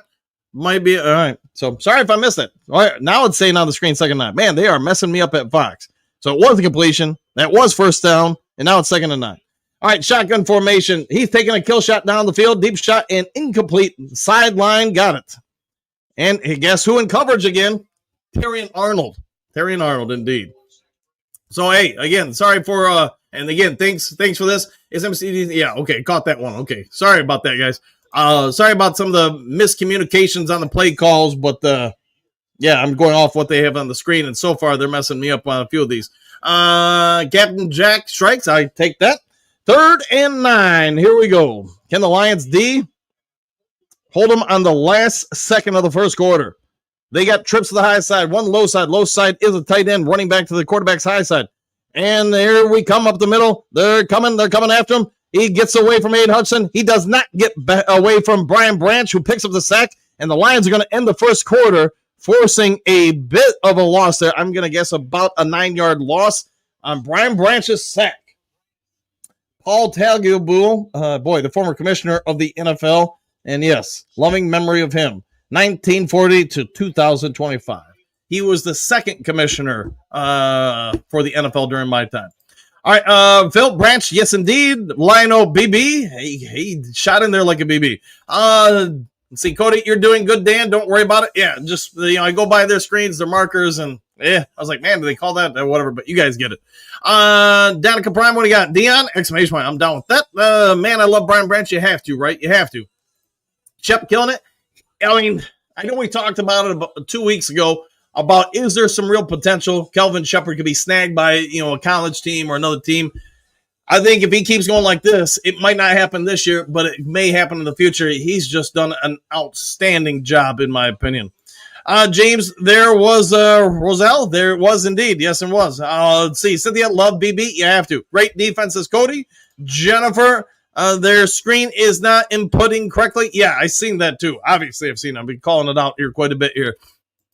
It's what it is, though. Fox has some problems, and, hey, they'll get through it, and we'll all work together to get through this. All right, guys, while we're at commercial, let's check up on the NFL scores for you. see just what's going on around the league.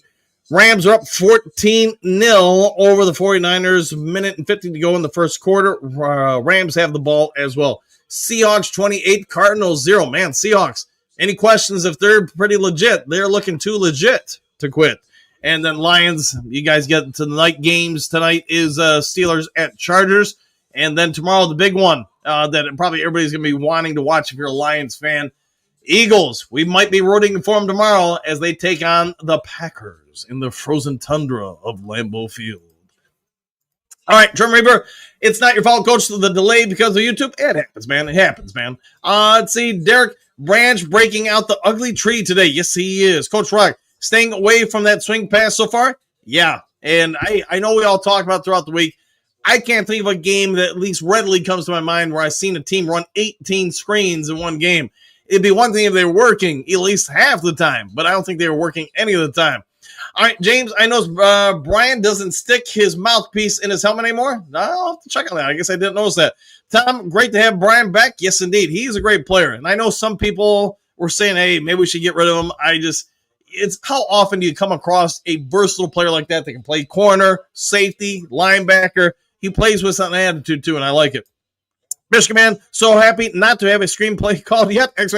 Knocking on wood. I think a lot of us are in the same boat. Rock will be rooting for the Eagles for sure. Jack, let's hope the Eagles push. Indeed. Chad, thanks for calling the game. It's appreciated. Hey, I appreciate you doing that. Again, Bobby's going to, put a little Christmas cheer in her face real early here. All right, there's the punt away. Let me get back to the game. Sorry about that, guys. And it's fielded. He's at the 15. He's going to be brought down at the 13. And depending on where they mark him, I'm guessing the 13. Great punt, great coverage. No room for Khalif Raymond, but the Lions have the ball with a 14:52 to go in the second quarter. Are you from Michigan? I am. Yeah, I live in Kalamazoo, Michigan. Lions Talk Live. If so, where and the general area? I'm from Grand Rapids, but currently staying in Plymouth area where Aiden Hutchinson is from. Now, he is a must-keep. I concur. And, hey, thankfully, Hutchinson's not going anywhere. All right, let's go ahead and get back to the game. And for those wondering, Penei Sewell is back in the huddle during this commercial. So whatever it was just a stinger. And, hey, glad he is okay. I think all Lions fans are pretty happy about that. Coach is downstate. Yes, I am downstate. Let's see. Although I go to the UP fairly often. All right, anyways, getting back to the game. Let's see. We got a tight formation. Goff under center.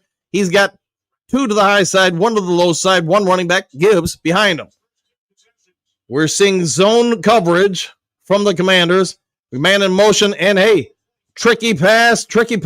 We got a little bit of a misdirection play to, Khalif Raymond, who's going to go for about 7 or 8 yards, depending on where they mark him. Kind of a screen. I know nobody wants to say that, but it is what it is. At least they got yards off it, right? Coach is downstate, correct. Cody, I remember his mouthpiece fell out of the helmet in an earlier game this year. Branch might have lost it. Hey, there you go. I love to stay in Manistee. There you go. I go to a Detour Village quite often. All right, 2nd and 2 for the Lions now at the 21-yard line. Man in motion is Khalif Raymond once again. To the low side, Goff's going to hand it off to Gibbs. Gibbs got a hole. He's got another hole. He's got a big hole. He's going to go down after about a 7 to 8 yard gain. Lions offense, pride of Detroit. Jared Goff, 113 touchdown passes since 2022, most in the NFL. Amon-Ra St. Brown, 15 games with 100-plus receiving yards since 22, most in NFL. Jahmyr Gibbs and David Montgomery, 68 combined scrimmage touchdowns since 2023. Guess what? Most in the NFL. Lions have 54 rushing yards. Commanders, 18 passing yards, 107 to 31. Total yards, 160 to 49. All right, Lions at the 30 with a fresh set of downs. 2 low receivers, 1 high, plus Sam I.M. Laporta. There's a handoff to Gibbs. Gibbs got a big hole. He breaks a would-be tackle attempt. He's going to go for about 27 yards. And again, I don't have a spotter, so it's a best guess for me. But, hey, how about this? He went that way really far. Laporta with a big interior block. They let I don't know which defensive tackle it was for the Commanders, let him go free as the tackle shot out, the guard shot up. So you're putting everything on that play on the tight end to come back in and seal, and he did a great job there. Kudos to the Lions coaching staff for that one. Whoever is calling plays, I don't know. 1st and 10 for Detroit. Quickly marching down the field, too high, too low. Multiple tight ends. Goff, play action pass. He's looking. He's dancing. He's dancing around. It's a tip pass, and thankfully hits the ground. Crazy Legs Goff was dancing around in the backfield, trying to get it out to somebody. I couldn't ascertain who, and thankfully the tip pass hits the dirt. Frankie got a hand on the ball, and that ball hung up there for a while. Lions, hey, that was close. Hey, sometimes it's good to say that we're close. How about that? I don't know. All right, 2nd and 10. Shotgun.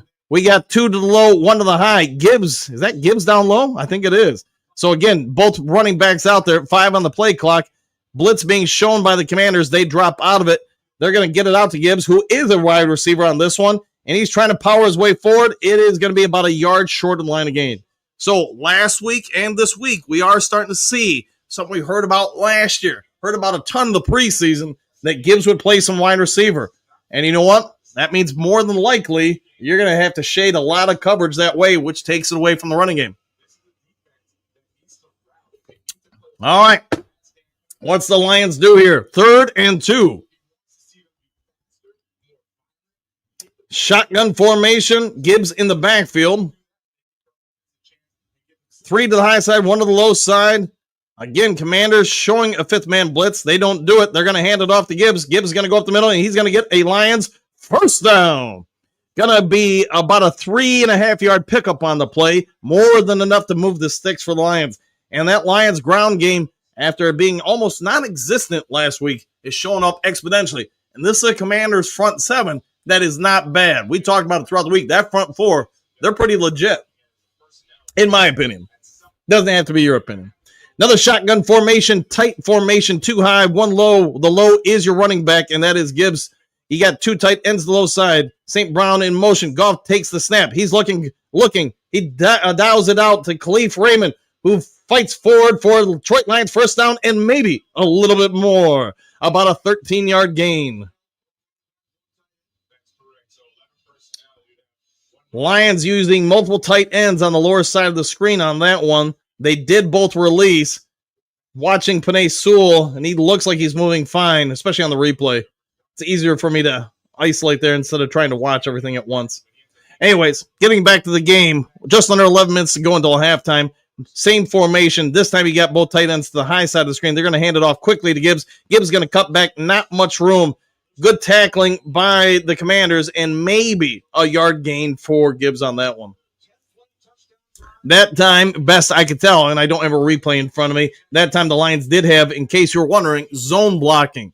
I'm in favor of just letting a man block all over the place, but that time it was zone blocking. And that's also why Commanders had a gap to shoot through to get into the backfield and get to Gibbs. But anyways, it is what it is.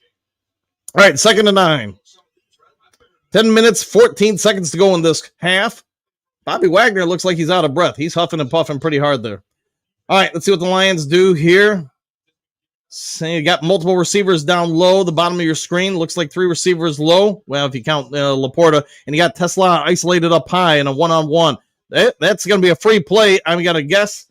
And yes, finally somebody threw a flag. I'm surprised they didn't blow the play dead because, man, Goff was about ready to get killed. Looked like the Commanders jumped across the line significantly early. And yes, it is a flag against the Commanders. Hey, we all know there's nothing but cheating in Washington. See what I did there? They're playing in Washington. Cheating. Yeah. Anyways. Whatever. You guys are a tough group. All right. Anyways, getting back to it. Goff talking to number 99 of the Commanders. Probably about where to get good food after the game. 9:51 to go before halftime, and that's going to move the ball for the Lions. 14-3. 2nd and 4. I don't know if I've ever really seen Jared Goff talk trash. Anyways, maybe it happens. All right, getting back to the game. Goff under center, strong formation, 2 to the low side, 2 backs behind you, tight ends your other back. Man in motion is Jameson Williams. They're going to hand it off to Gibbs. He breaks a shoestring tackle. He kicks it outside. He's got the first down. He's inside the 5. They're going to power him into the end zone. Touchdown, Detroit Lions. And the wife downstairs yells, woo, Ric Flair style. Incredible. Yes, I would concur. Taunting. What, no flag? Was it taunting or was it talking about where to get the best, a hot and now in Washington? Or maybe the best hot sauce. Let's see, Detroit Reaper 99 is intimidating and taunting Goff. Where's the penalty? That's a great question. It only happens if you're a Lion, apparently.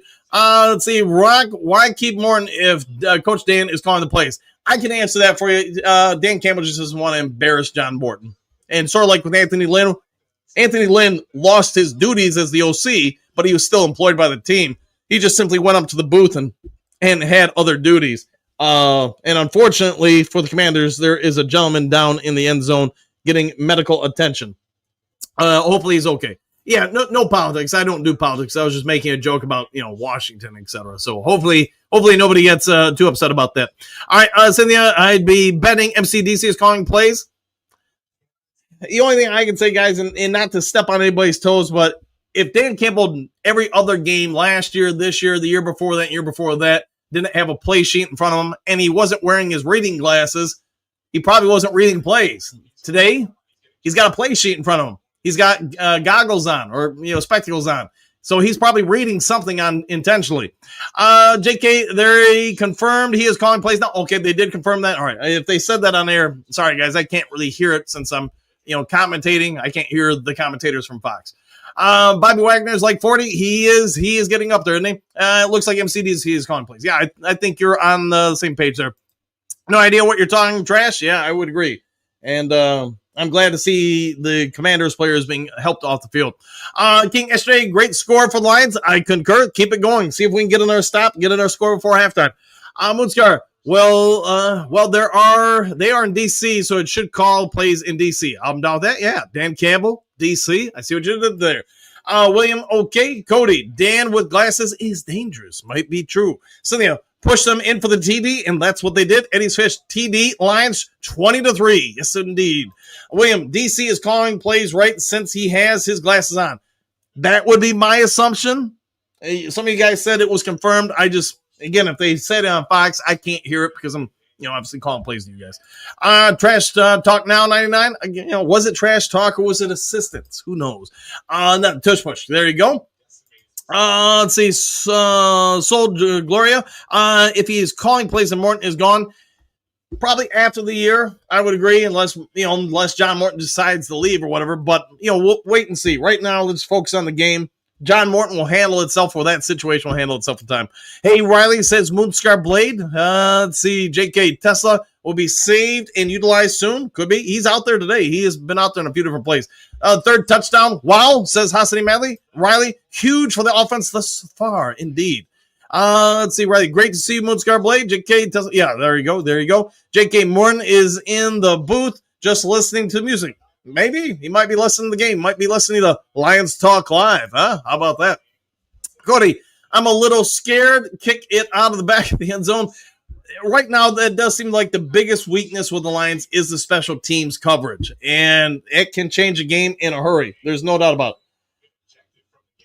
Payne has been ejected from the game, apparently, number 99. So I see him walk on the field without a helmet. Lions going for 2, apparently. Not sure why, but hey, they're going to do it. So, hey, shotgun formation.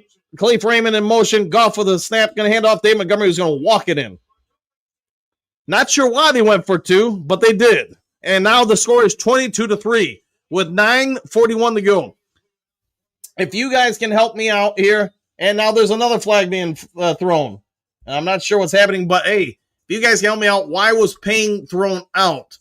Eat, baby, eat. No prisoners. Wow. Payne ejected from the game. Yeah, and I didn't catch it, and I can't really hear the Fox crew, so somebody let me know. Cody, or put him at a different position. I would mind Shaw being OC or Fraley. Yeah, we'll see what shakes out. All right, let's see. Yeah, Bo Booth, I know. Woo! I'll go with that.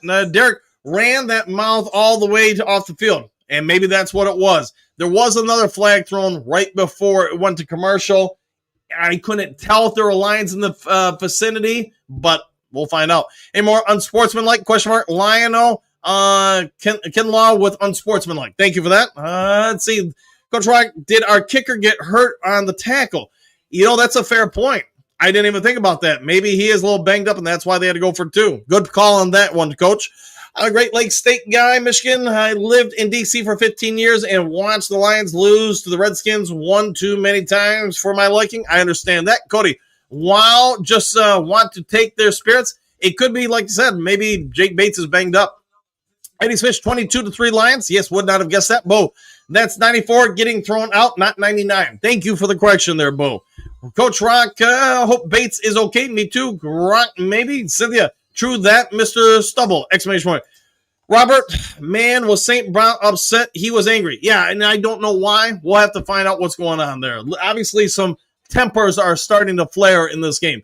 Motor City Paulie, is DC calling the plays? It appears so, although I can't say that for certain.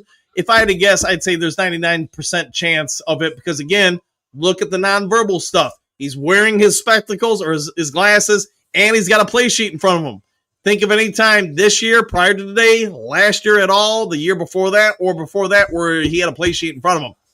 What's that suggest? He's calling the plays. Michigan, what do you got? Are you scared of the Bears? No, I'm not. They are 6-3, and their quarterback looks scary good. Hey, you played the team in front of you. That's my philosophy. Knuckles walked that in? Yes, he did.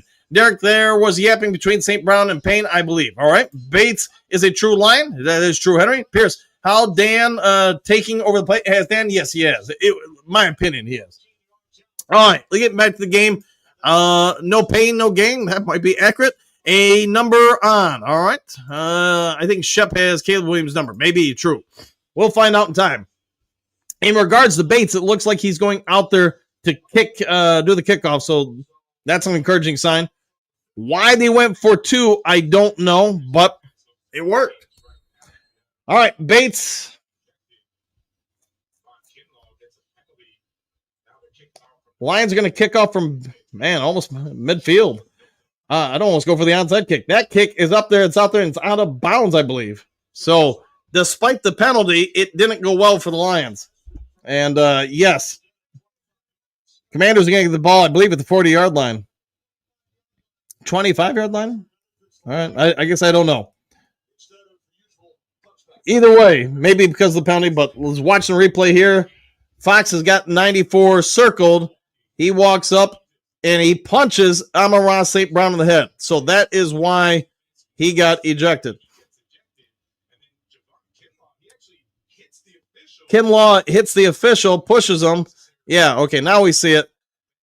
Yeah, the Commanders, they got their tempers in. All right, there's a run played by the Commanders. Sorry I didn't set up the formation out of the shotgun 2 backs, and they're going to get about a yard. It is 22-3, and a game that so far has been all Lions. And yes, the replay showed, Brian Branch got suspended for punching somebody. I get it was after the game, even though it was an open-hand slap. That looked like a punch, and why you would punch another football player in the helmet, I don't know. All right, shotgun formation for the Commanders. They've got 2 to the high side if they get back to the screen so I can read the formation. 2 high, 1 low, now 3 high as the tight end rotates over. Shotgun formation for Mariota, who's going to drop back to pass. He's got a little pressure on him. He's going to throw it deep. It's deep, and it is completed, unfortunately. Brian Branch in single coverage against Lane, and Lane goes up and gets it. 41-yard completion on a go route up the middle. Up the seam, he's got one-on-one. And, hey, just a good play by Washington. It does happen. All right, they are now at the 34-yard line in scoring range. Another shotgun formation, 3 high, 1 low, running back to the low side. Mariota making a line adjustment. Lions, man, Lacey's in there a ton today. Anyways, here's a run up the middle, another big gain, and depending on where they mark it, it's either going to be a 9-yard run on first down, or it will be a 10-yard run. Lions defense getting shredded all of a sudden on back-to-back big plays. And in regards to the Rams versus the 49ers, so far it is all Rams. Touchdown, 21-0. All right, cool. Brian Branch right there, indeed. All right, 2nd and 1. Lions defense, back-to-back big plays given up. This game ain't over by a long shot, and the Commanders are threatening to score. The run gets the first down and not a whole lot more. See if the Lions defense can stiffen up and hold them to a field goal opportunity. 7.5 minutes to go until halftime. Goff and the Lions, 22-3. Commanders do have a first down. Central scrutinize, hold that line, hold that line, hold that line. I like the way you're thinking. Wow, that was the punch out. All right. Let's see. Under center is Mariota. He's going to kick it out. And, hey, talk about a good play by Lopez. He pushes the lineman into him and takes him down for about a loss of a yard or two, depending on where they mark him. Nice play by Lopez. Haven't heard his name a whole lot in recent days. Doesn't mean he hasn't played well. Got penetration, and yes, had the offensive lineman trying to hold on him, but Lopez just overpowered. 2nd and 12.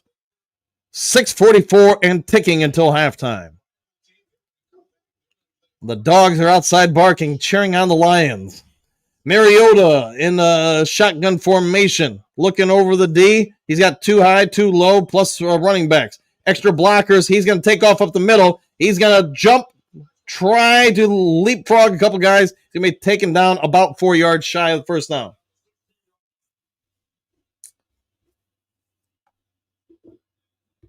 Can the Lions defense hold them to a field goal opportunity? I haven't heard Hutchinson's name much this game, have we?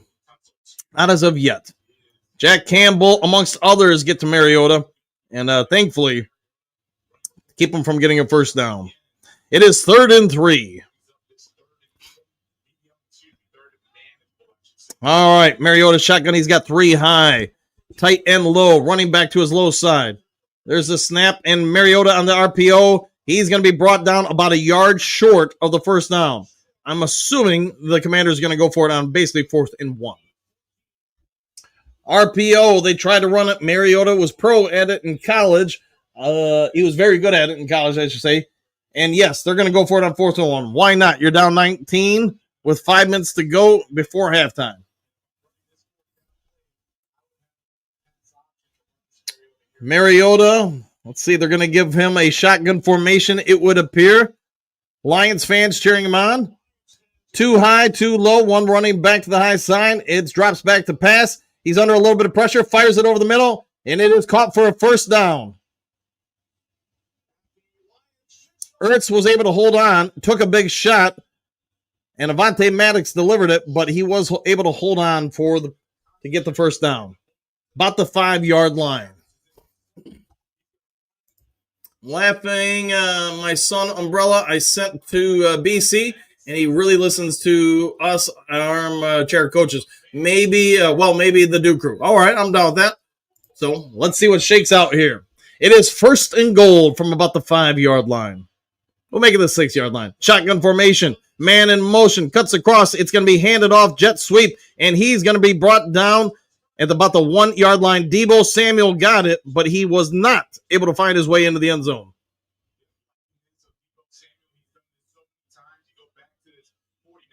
That is actually a pass attempt for those wondering, since it went to Mariota and then he just flips it forward. All right, 4 minutes and ticking until halftime.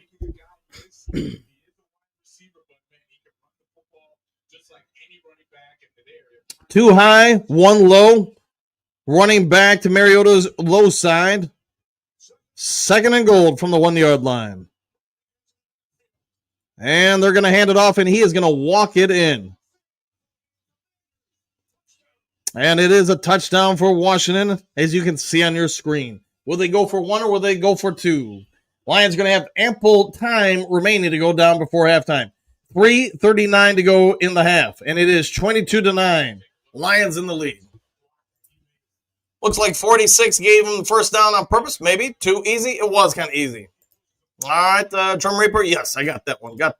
Laughing out loud, JK. Need an interception. That would have been great. Rotisserie. Great legs. Not smart for a guy with a concussion history. Maybe true. All right. They're going to go for 1. The extra point is up there, and it is in, although I hear many whistles. Delay of game on Washington. They're going to replay, but from a little further back.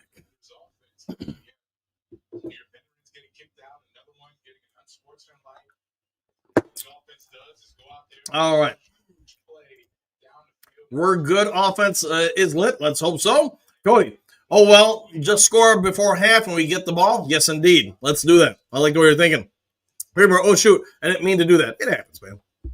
All right, they're going to try that point after once again, a little further back. It's up there. It's out there. It is. It is good. Whew. Didn't look good at first, but it was. All right, Lions going to have the ball back here momentarily after this commercial opportunity. All right, Jeremy, we are zooming in, so let's see if the real too easy, and I actually times her out. All right. Great Lakes, wow, they pushed us around like babies on that one. Yeah, they did. They really did. The Lions defense was not outstanding on that particular drive. Remember, oh, shoot, I didn't mean to do that. It happens. We're good. Offense lit. All right, all caught up. West Coast playing dirty, it seems. Maybe. Washington Commanders, how about that? Riley, okay, long drive here. That would be great. And get a score. All right, guys, give me just a second. Be right back.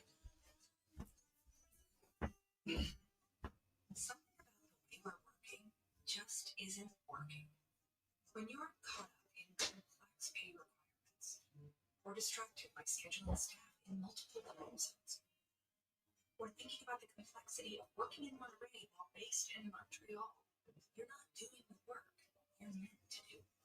HR, pay, time, talent, and analytics all in a single AI-powered people platform. You can do the work you're meant to do. Level up the slices and sticks from $6.99. They had Call of Duty Black Ops 7 rewards. Nobody games like you. Get slices and sticks and Call of Duty in-game rewards. Little Caesars is the real deal. Pizza, pizza. I shop for a lot of the same things. That's why I like Pace, the online checkout from the same banks and credit unions. No app to download. Same time as tickets. Bye. All right, just like that, I'm back. All right. Let's check out while we got still commercials, get you some score updates from around the National Football League. Man, 49ers, man, they are having a bad day. 4 minutes and 21 seconds going to halftime. Rams are ramming their way through the 49ers, 21-0. Cardinals, whew, did they even get off the plane in Seattle? They are trailing 35-7. Seahawks, wow, they got the ball too. So Seahawks, are they good? Are they living up to the hype? It's looking like they are, man, at least in my humble opinion. We'll see what shakes out going forward. But, yeah. All right. So keep it going here. I am looking for other stuff here. I'll be on soon, Coach. Yeah, no worries. Yeah, no worries at all, man. No worries whatsoever. All right. Lions would be ideal if they come back and retaliate here and get a score here. All right. Bears won, Vikings lost, Green Bay, question mark. What does Dan Adamas predict for tomorrow's game? I don't know. I'll have to reach out to him to see if he can give us a score prediction tomorrow. All right. Washington's going to kick off here pretty quickly. And there's a run up. There's the kick. It's going to go to the left side this time. And going to be fielded about the 3-yard line. He's up to the 20 and the 25. And he cuts back, stumbles forward, and gets past the 30 to about the 32-yard line. Of course, depending on where they mark him. Baki, hey, it's good to actually see him out there. Who got ejected? I forget the name of the guy from Washington, but 94 got kicked out. All right, let's see what the Lions look to do here.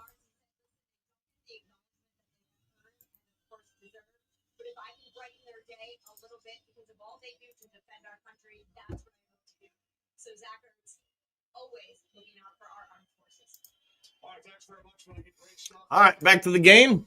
Lions under center, 2 high, 1 low. Khalif Raymond rotating in. Play action pass. Goff steps up into the pocket and slings it downfield to Khalif Raymond, who gets it down to the 50-yard line. And they say incomplete. They said incomplete. Let's see if they show a replay. Khalif says he caught it. Let's see if the Lions challenge. Not from that angle, we won't be seeing anything.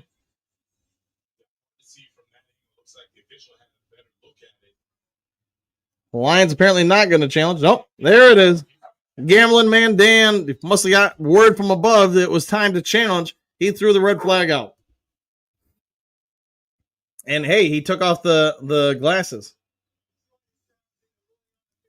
All right, we'll have to check. Yes, there is a challenge on the field, Lion-O. Jim, more motion pre-snaps, unusual this year. Yeah, and that's one of the biggest things you're seeing from last week or this season to this game. They're doing a lot more of it. And again, to me, can't speak for every coach, but it gives more tells to the offensive line, the running backs, the receivers, what somebody's in. Jason, love seeing Vaki healthy, 100% there. Glad to finally see him out there. I watched enough of him in college against USC. And he had some big games against us. Who got caught up there? Bo Booth. Break time at the booth. Let's see. Exclamation point. Tastes good with the Lions lead. There you go. Terminator 94. Payne was ejected. Correct. Him. Ron Payne was kicked out. He was. Jim Moore. Yeah. All right. All caught up that way. All right. Robert. It is about time. Bucky is back. There you go. Vaki. How about Vaki? We'll take all of the above. All right. Let's see. Checking out some other stuff here and just keeping an eye on things. Alrighty do. Excuse me. All right. I'll take a look. Gillette Lamp's just a fancy looking Fusion 5. It's Gillette's best shape. All right, we got commercials. Let's say Trim Reaper. I got a question for the Duke Crew. How do you draw a blank? Oh, we'll find out. You let me know. I'm just checking out some other stuff here real quick while we got a commercial break. And 90. All right.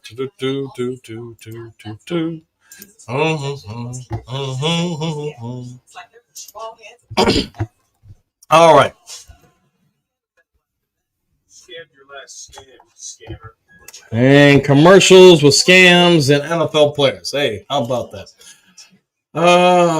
Everything good there, good here, we're good around.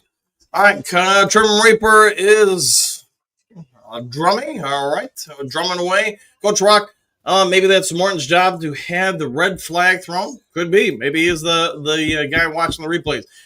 Pierce, Trim, I think it's supposed to be DDI did it. All right, Bo. I don't know, Trim. I can't draw. All right, we'll find out. We got some yes, that is right. College basketball is back. Watching the replay here. Yeah, that looks like a catch to me. First down, Detroit Lions, unless we get hit with a curveball here. Call is reversed. It is official. It is the Detroit Lions first down. All right. The glasses are back on. Gambling Dan. Hey, gamble easier when you can actually see what you're looking at. All right, 2 to the high side, 1 to the low side. Montgomery to your low side. And a man in motion is Khalif Raymond. They're going to hand it off to Dave Montgomery. He's going to power forward for, we'll say, 4 yards. Oh, all right. They're going to say 3 yards. John Morton sitting up in the booth. Doesn't look like he's doing any writing or drawing with that pen. It is 2nd and 7.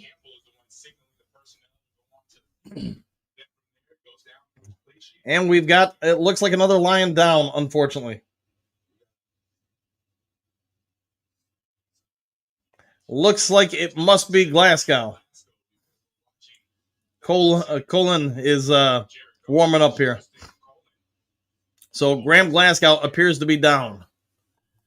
Lions offensive line, man.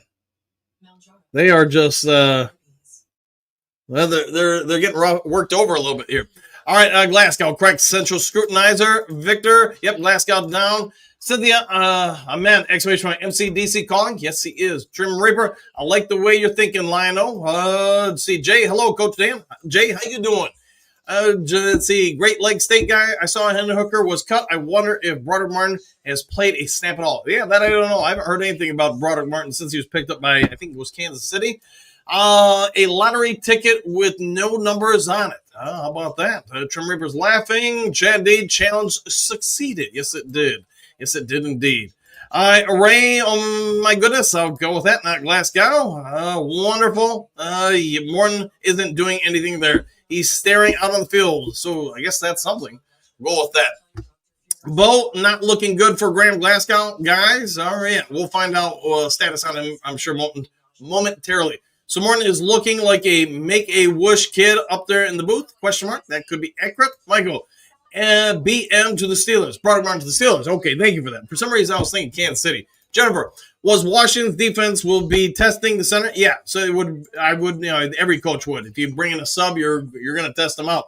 Central Scrutinizer Morton is checking out his hot pocket. Might be. Maybe he's got a little bit of a microwave right in front of him. Wowzers says Trim.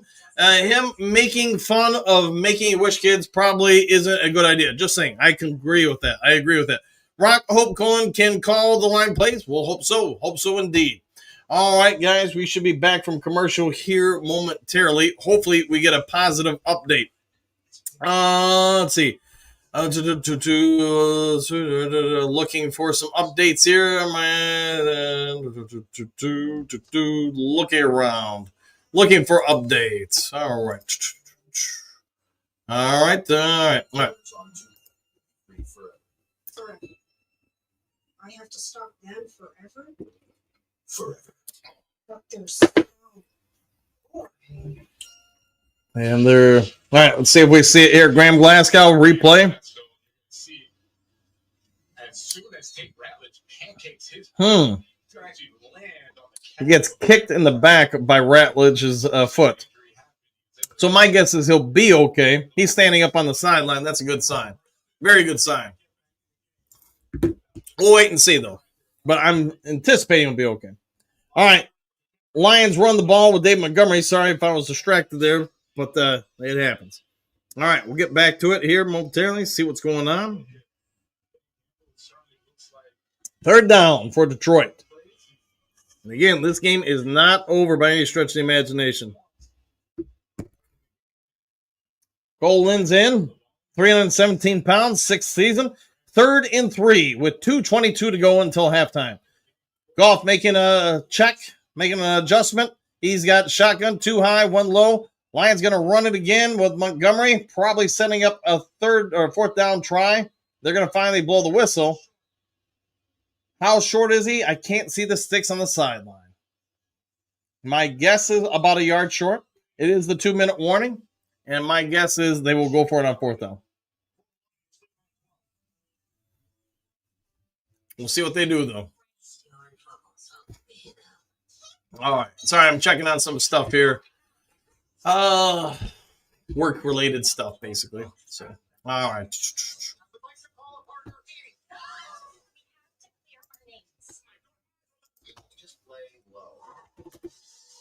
Oops. All right.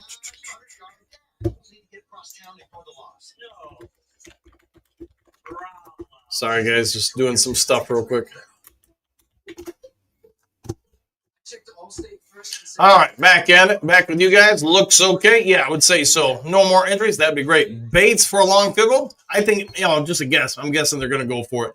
Jason, let's keep the momentum in the second half. Yes, indeed. Let's not let our foot off the gas. Such scrutinize pound that rock. 100%. Let's see, Robert. Can you say 30 to 10? I would take that. Cody, good. No more injuries, please. Yes, indeed. Looks good. Yes. Bates for a long. All right. All caught up. All right. We'll know what they're going to do here after the commercial. It is 2-minute warning. Lions have looked very impressive this game. Let's see if they can keep it rolling and going. And as soon as we get from the food.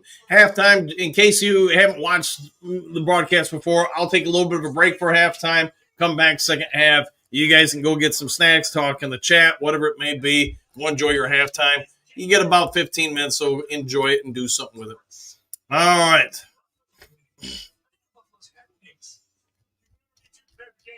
Looking for any kind of online updates with things. I don't really see much. All right. As far as scores, hey, the 49ers finally got on the scoreboard. 2 minutes to go before halftime, but the Rams have the ball leading 21-7. Cardinals have the ball. They're down a whole lot to their very little. They're down 38-7. And then, of course, I already know this score, so I won't even bother with that one. Tomorrow night's game. Let me know your thoughts in the comment section. Who do you have winning tomorrow night? Let me know your score predictions.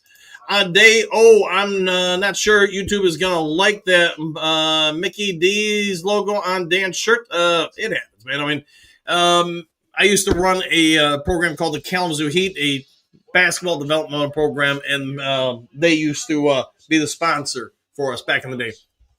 Chump change, Mrs. Ford, probably accurate.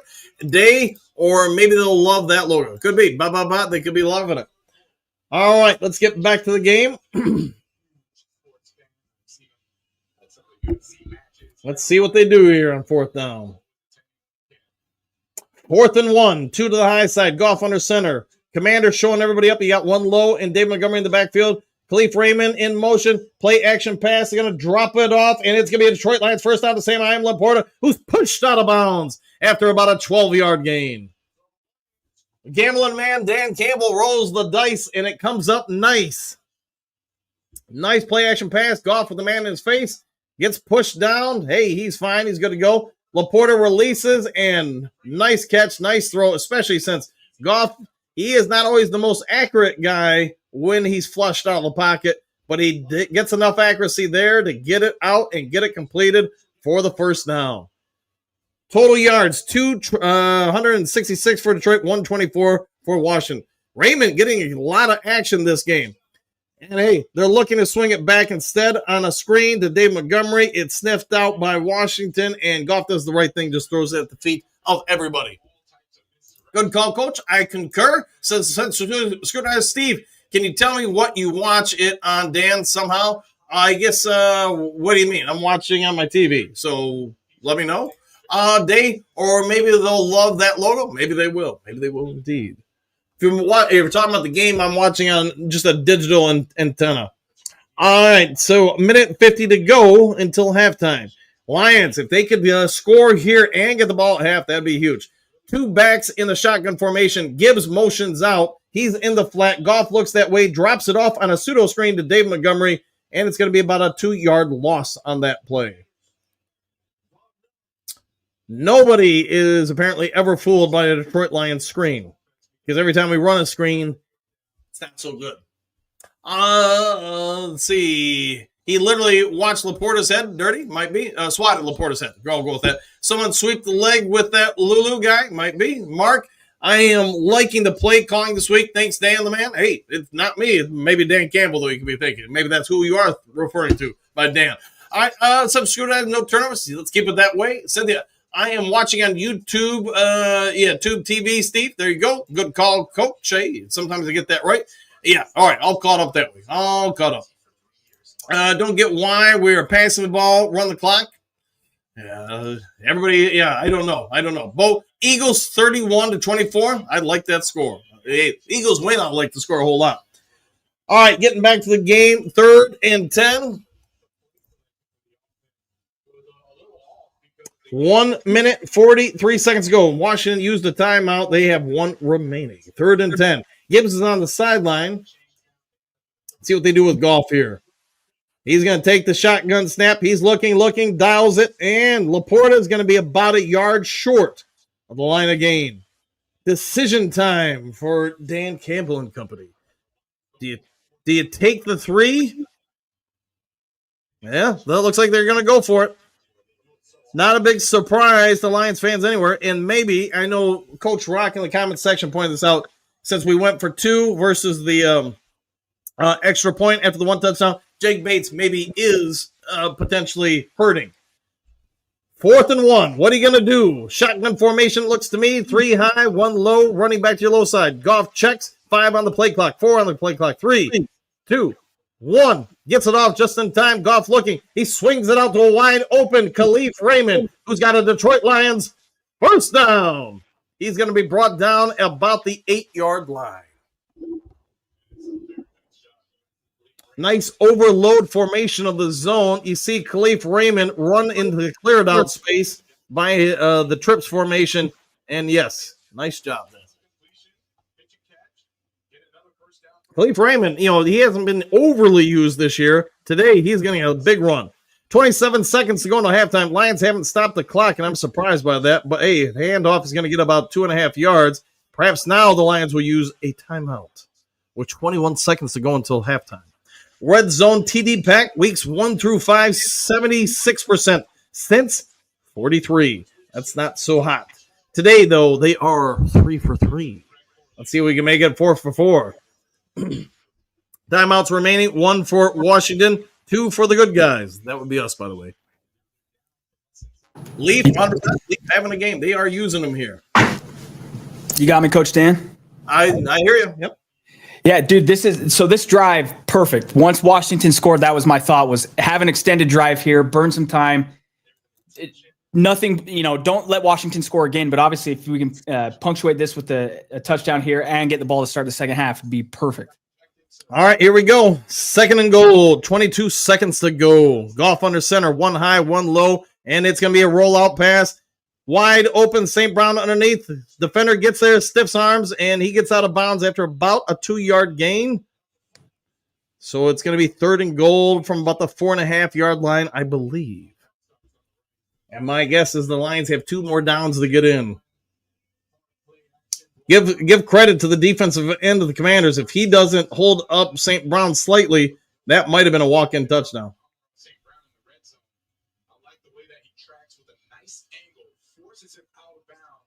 All right, here we go. What are we going to do, Mean Gene? 16 seconds to halftime. Goff in the shotgun, too low. One running back to his high side. Picks up the blitz in the middle, and it is not a great throw to St. Brown. Threw it into the dirt, maybe intentionally, as the cornerback was in the vicinity. 4th down, what are you going to do, Dan Campbell? I know what I would do here, but they don't ask me. A little mistiming between St. Brown and Goff there. Former Michigan guy, Sanders still there in coverage.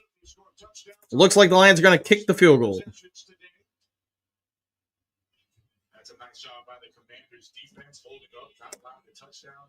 14 seconds, 22-yard attempt. Make it 25-10, more than likely, going into that.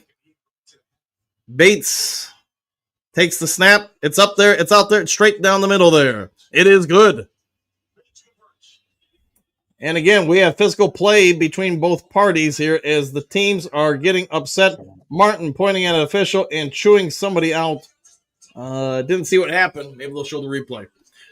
All right, Riley. If I would have started the game saying, hey, halftime Lions potentially could be up 25-10, what would be your thoughts? Well, we talked about it, before the game. We wanted to see, the Sonics and Knuckles. We wanted to see the Lions play just Lions football offensively. I don't know if Coach Campbell's calling the plays. It looks like he might be.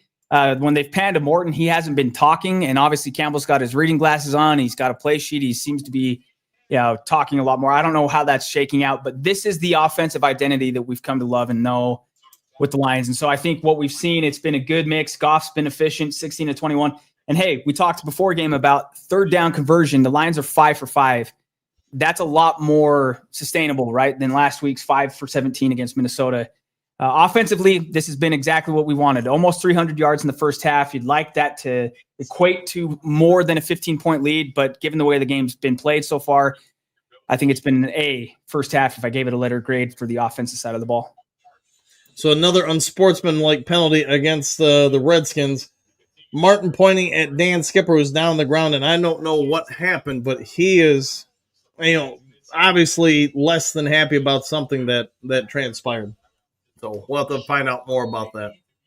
Yeah, I had a heart-stopping moment there with Panay Sewell earlier. They went to commercial and they came back, and I was telling my buddy Jack, who's over here watching the game with me, hey, not anything but a stretcher. When they come back from commercial, I want to see him, walking off under his own power. And then we talked about it before game as well. Your best players have to be their best. Sewell it seemed to only elevate his level of play. He brought some emotional leadership to the team. All right, so once again, the Lions take the flag on the kick out of bounds. And with 11 seconds to go, I'm guessing we'll just see prevent from here. Maybe Shep sends the house, but we'll find out here. Hokey Doo says Morton's up in the booth playing a game of solitaire. It might be, and if that's the case, let's just keep it rolling. All right, there's the knee. We'll go to halftime, guys. As always, I take a little break at halftime. Riley, do you want to take over? Or? Yeah, I'll hold down the fort. I'd like to keep comments. I'll read off some comments, go over some halftime stats, and give you a minute to get a break, Coach. All right, I'll be back in about 10 minutes. Riley's got the mic. Perfect. All right, guys. So first half, total yards for the Lions, 289, 124 for Washington. Passing yards, 181 to 85 for Washington. This is a big one. Rushing yards, 108. Washington's at 39. So you're an average of 7 yards per play for the Lions. I think last week it was about 3. So you're obviously a lot more offensively efficient today. What's the number one reason for that? What do you guys think? JDC says, let's all go to the lobby. King SJ, good to see you, man. Good half. Keep the foot on the gas to start the second half. That's a huge thing. Anything but a 3 and out offensively, I think, to start the third quarter. That's what you want to do is that 3-minute, 29-second drive there at the end of the second quarter. Don't give Washington a chance to score there. Perfect. And that's why I think you had to end it even with the field goal. I'm sure it was hard for Coach Campbell to go against his nature and send the field goal team out there, but you had to end that in points, chewing up all that time. Lion O says, I still like the Washington football team. You'll have to clarify for me. I don't know if you're talking about the team name or what hopefully you don't mean them to come back and win today. Tofka's got, as I mentioned before the game, the Lions seem to play better on the road. You did say that. Good call, my friend. Over the last 2.5 seasons or so, you're right. And Dan Campbell said that during the week. Hey, I don't mind having the bullseye off of our back a little bit here. Trim Reaper, my adopted dad, what's 100% Ojibwe? I'm not sure. Native American, and he did not like they changed their name to the Commanders. Forgive me if I'm mispronouncing that. Bo Booth, let's all go to the lobby. I missed that in theaters. Rays, so all that John Morton noise was true. It might be. I don't know. What do you guys think? It seems like Campbell's maybe the one calling the plays here. Certainly, I've got no doubt he's got more of his fingerprints on what they're doing offensively this week. Central Scrutinizer, good 30 minutes of football. Let's go Lions. I always have felt when a team does one thing the whole first half, the second half, usually there's a balance out. I don't necessarily feel like that's going to be the case with Washington. So like when we played Tampa, if they only have 3 first downs the whole first half, it's going to even out in the second half. I don't expect that. I think what I'm saying is I think that this game can continue on the kind of the pace that it's been on, and hopefully that'll be the case for the Lions. 17 minutes to their 12 minutes of possession time, or 17 and a half to their 12 and a half. So that equates to a win, I feel like, if they continue that. King SJ says, I get the vibe DC is calling plays today. I do as well. Trim Reaper, who rocks the mic, rocks the mic. That might be a reference that I'm not giving enough justice to. If that's the case, my bad. Hokey do. I think MCDC is calling the plays. Central Scrutinizer definitely appears that Coach Campbell is calling the plays. And we talked about it before the game. This was a little bit what we saw with Anthony Lynn that first year, where they had somebody as the offensive coordinator that they were comfortable with, but then if things kind of stall out a little bit, Dan Campbell might be the one that takes over. And if that's the case, that's what everybody said, that, didn't worry about Ben Johnson leaving to Chicago. If it's Dan Campbell's offense, why not have Dan Campbell calling the plays? Hopefully that just doesn't detract from everything else he's doing as head coach. Joseph C says, do y'all think this is going to be David Montgomery's last year with the Lions? Great question. Could be. Also says, that's what I think they're easing into. Bo Booth, the offense does look better. Let me pull up some player stats here. Offensively, Amon-Ra, again, Coach Dan and I talked before the game. I want to look at the end of the game. I want to see the box score ideally be a pretty even spread. Well, you've got St. Brown, Khalif, Laporta, and Gibbs, all of them with 3 receptions. Jameson's got 1 for 14 yards. I think, again, I'd still love to see JMO with more than 1 target per half. I mean, let's see if we can increase that. But on the ground, 9 carries for Jameer.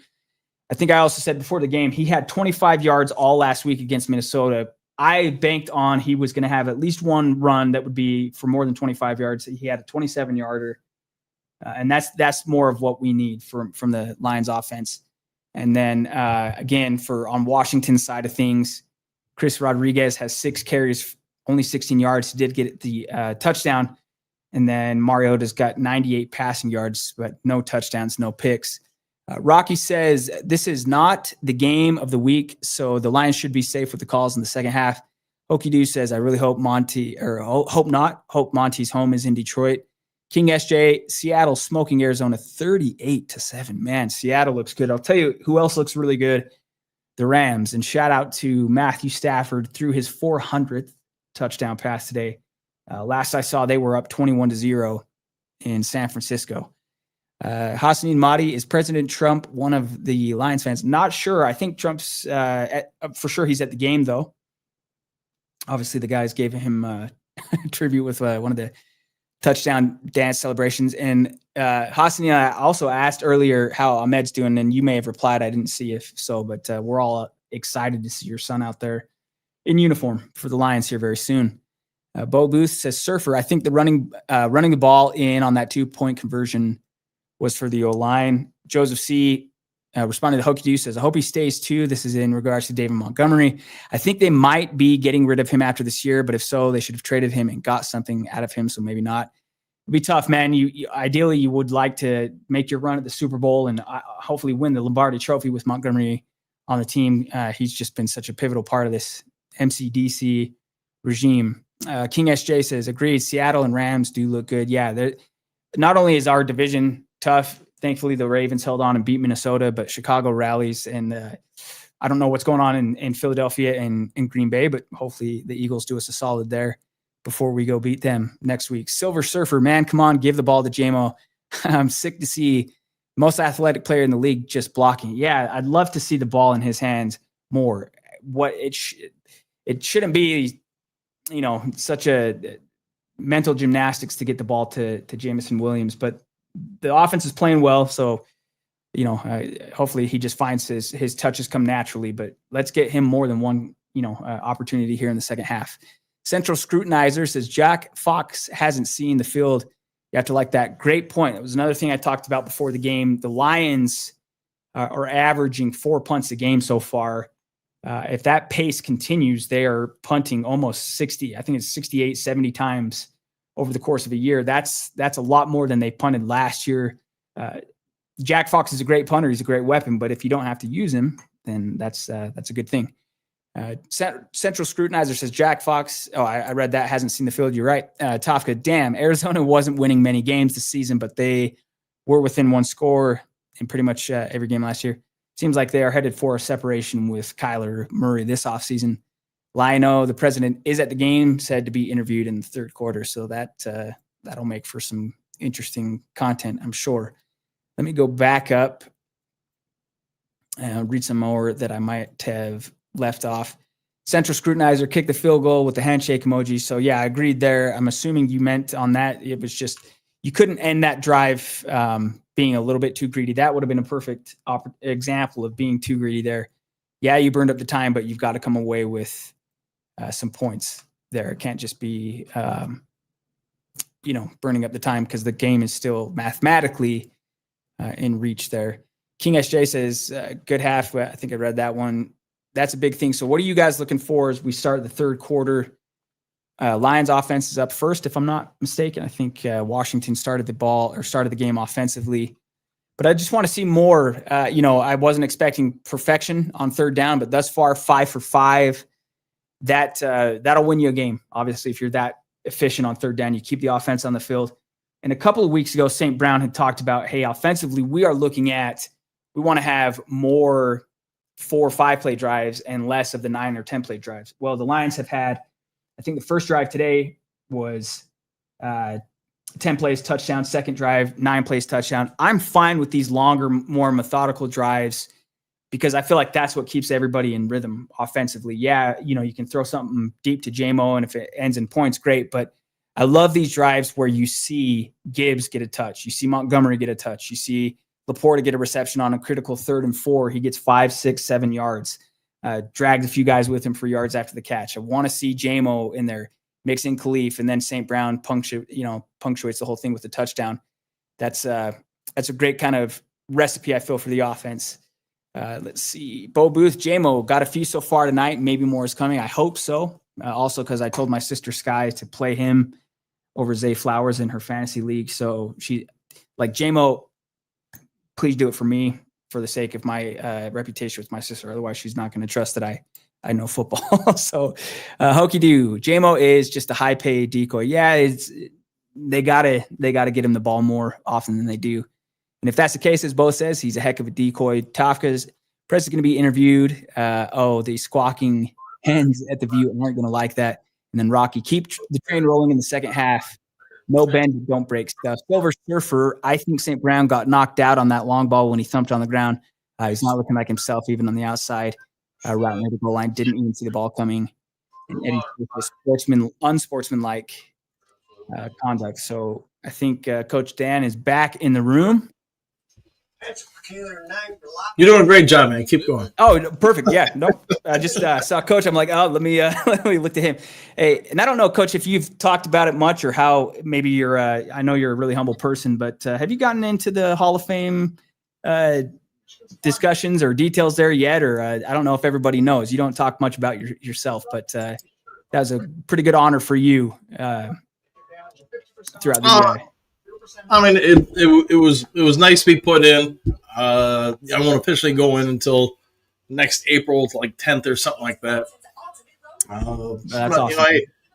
It is what it is. A heck of an honor. That's a couple awesome. of my coaching mentors, I guess you could say, got in there and they walked me through the process when they found out I was at least a nomination like a year ago or something like that. And it probably really hasn't hit me yet. It'll probably hit me once I have to go up on stage and give some sort of speech and all that kind of stuff. But I mean, my daughter don't care nothing about it. She's like, "What is it? You get a paycheck? What do I get out of it?" Well, yeah. What's in it for me? But no, man, I don't mean to put you on the spot. And like I said, I appreciate that you're a humble person, but that's an honor and a credit to you. So shout out to Coach Dan. I'm sure everybody in the Duke crew has brought attention to that. So thank you. Awesome. Yeah. I guess when you do something for 36 years, maybe you mess up and do something. The only thing I can say is one thing, all the different levels of coaching that I've been at, I can tell you that happens 100%. If you don't have people buy into what you're selling as a coach, it won't matter. So, sure.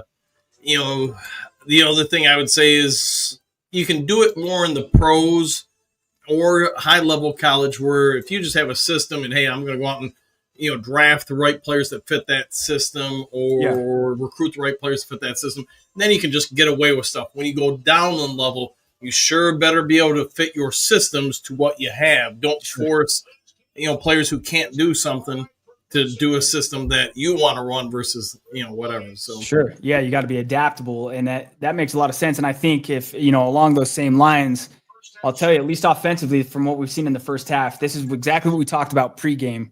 This looks more like the Lions that we've come to know and love the last couple seasons, right?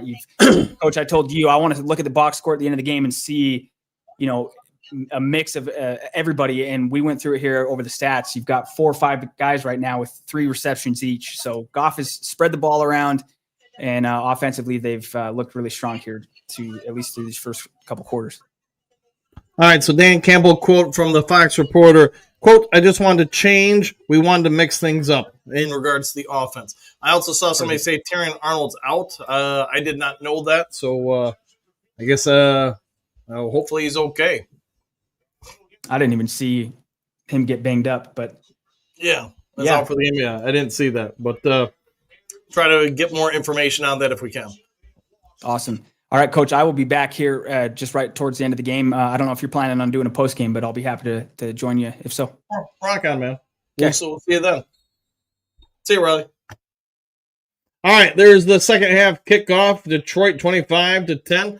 And Detroit's going to be up. Vaki up to a little bit of a move there, but gets up to almost the 30. We'll say the 27-yard line.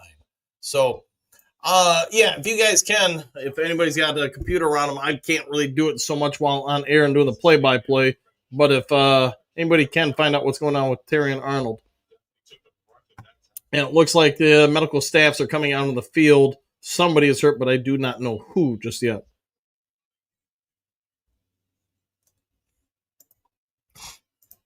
Commander down, Trim Reaper? Okay. Thank you for that. No one said he's a Washington fan. I would bet he's neutral, Mr. Madley. Okay. Hook it to right, exclamation point, a crime. All right. See his body kind of collapse. That's the rookie, Alec Cahill. Yeah, I think it's Commander number 51. He might be out based on that. But no, he's moving. All right. So that's good. Let me see if I can pull up anything on Terrion Arnold. Let's see. But if you guys find something, let me know. But I guess while there's a break, see if I can find anything on X or anything like that. Let me log into. All right. Let me go over to Twitter or whatever you want to call it nowadays and see if I can find something on tearing on them. But if you guys have access to that information, go ahead and throw it in the comment section. All right. And let's go to the latest. Yes, out with a concussion. This is being reported by Michigan Football Network, and Jefferson has been ruled out the rest of the game. Yep, and too bad. He was playing good, but concussed. So sorry to hear that, and yes, correct with that. He is out for the rest of the game. All right, JD, TA has a concussion. Thank you for that. Robert, excellent halftime fill-in. Very, very knowledgeable. Yeah, Riley does good work. Good work. Cynthia mixed things up. He is mixing some things up. Lionel, he left his helmet. It's on him. Al Gabam says, JDC, server coach Tyler, why would they go for 2 on that third TD? Can't figure it out. That I don't know.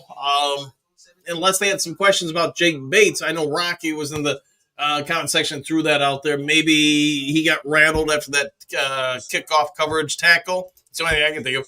Do some hand, I think. Cynthia, MCDC showing John Morton some respect as per with the play calling. They just wanted to change things up. There you go. Trim Raver, another. Yeah, okay, I'll caught up that way. Glad Dan is calling plays. I know there's going to be a lot of conversations about that. Rock, the hands a long way from the heart. Get back out there, Arnold. Yeah, I like how he's been playing. Sorry he got concussed because obviously you want to see him stay healthy, especially with next week's game. So doing the right thing, holding him out, and hopefully get him all okay. So the head is not an easy thing to deal with, as we all know, probably in recent weeks, months, etc., with dealing with all that. So as far as the brain and everything out there. So hopefully he's doing okay. Hopefully you get some sort of update on him. You see the Commanders guy coming off the field. And we'll get to back to the game momentarily here. All right. Lions on offense, right around, like I said, I guess 28-yard line, we'll say. Strong formation, 2 receivers. Man, Raymond is getting a run here. Lions play action, shot down the field, and it is going to be to Jameson Williams, who goes down to catch it and then gets out of bounds. Big gain for Detroit. I don't have a marker, but I guess about a 24-yard gain, give or take. Lions went with Dan Skipper out there as Penei Sewell.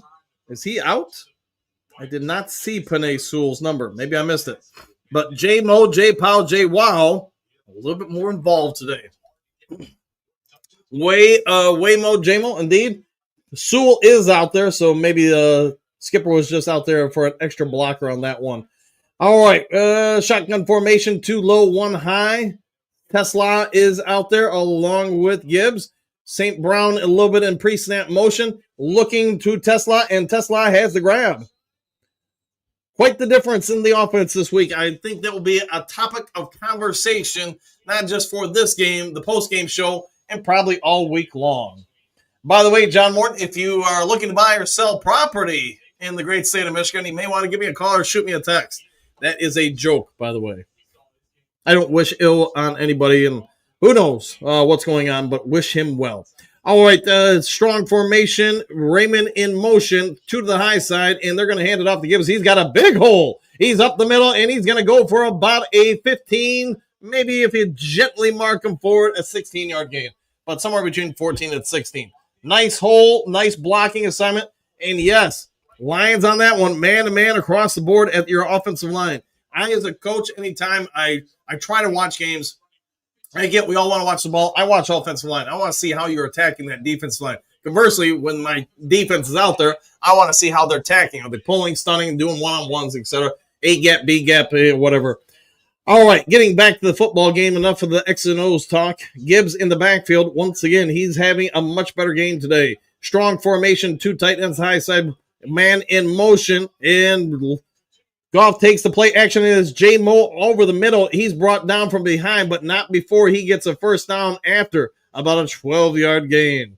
Jameson Williams, Khalif Raymond, Isaac Tesla, all these guys who have not been a part of the package all season, now seemingly out there left, right, and center for the offense. And I've got to imagine they're all feeling pretty good here today. Dan Campbell, yes, calling out the plays. I wish he had the backside of the sheet blocked off because, yes, somebody is looking to take a picture of that and trying to enhance it as best they can. It's part of coaching, folks. When they went after Michigan a couple years ago, I was like, man, that happens all the time in coaching. Anyways, Goff in the shotgun. Drops back. He's looking, and Jameson Williams again. He breaks the tackle, and he's flipping into the end zone. Touchdown. J-Mo, J-Pow, J-Wow over the middle of the field. They said he only ran deep passes. Well, how about deep over the middle and then into the end zone after breaking a tackle? Imagine that, J-Mo again. They must have heard us. I think they did. Cynthia, J-Mo got the swag, exclamation point. I concur. Duncan, wow, what a difference. Danica Prime, brutal. It is a little bit. Central Scrutinizer, Waymo for the score. Lionel or Yo-Yo, J-Mo, Bo. J-Mo and Tesla, 100%. Jennifer, woo, I'll go with that. Beep, beep, says Hookadoo. Waymo Central Scrutinizer.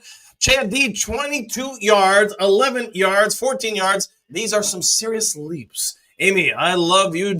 I love your Martin joke. Hey, man, and again, I don't wish ill on anybody, but, hey, it's hard to turn down that joke.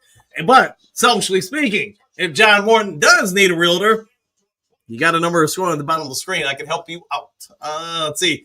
Jim Tesla, great catch, agreed with that nice out route there. Good cut there. Watch the first footwork, first plant footwork. I like Glasgow back in. It is. Oops, there it is. I feel like that's a song. Cynthia, Tesla, exclamation point. Woo! All right, nice shameless plug. Yeah, coach, there we go. It was nice. Hey, it fit in real nice there, I thought. Robert, Daniel, that is very funny. Hey, let's hope it's a nice thing. If anybody knows John Morton, if he is looking for other employment elsewhere, hey, give me a call.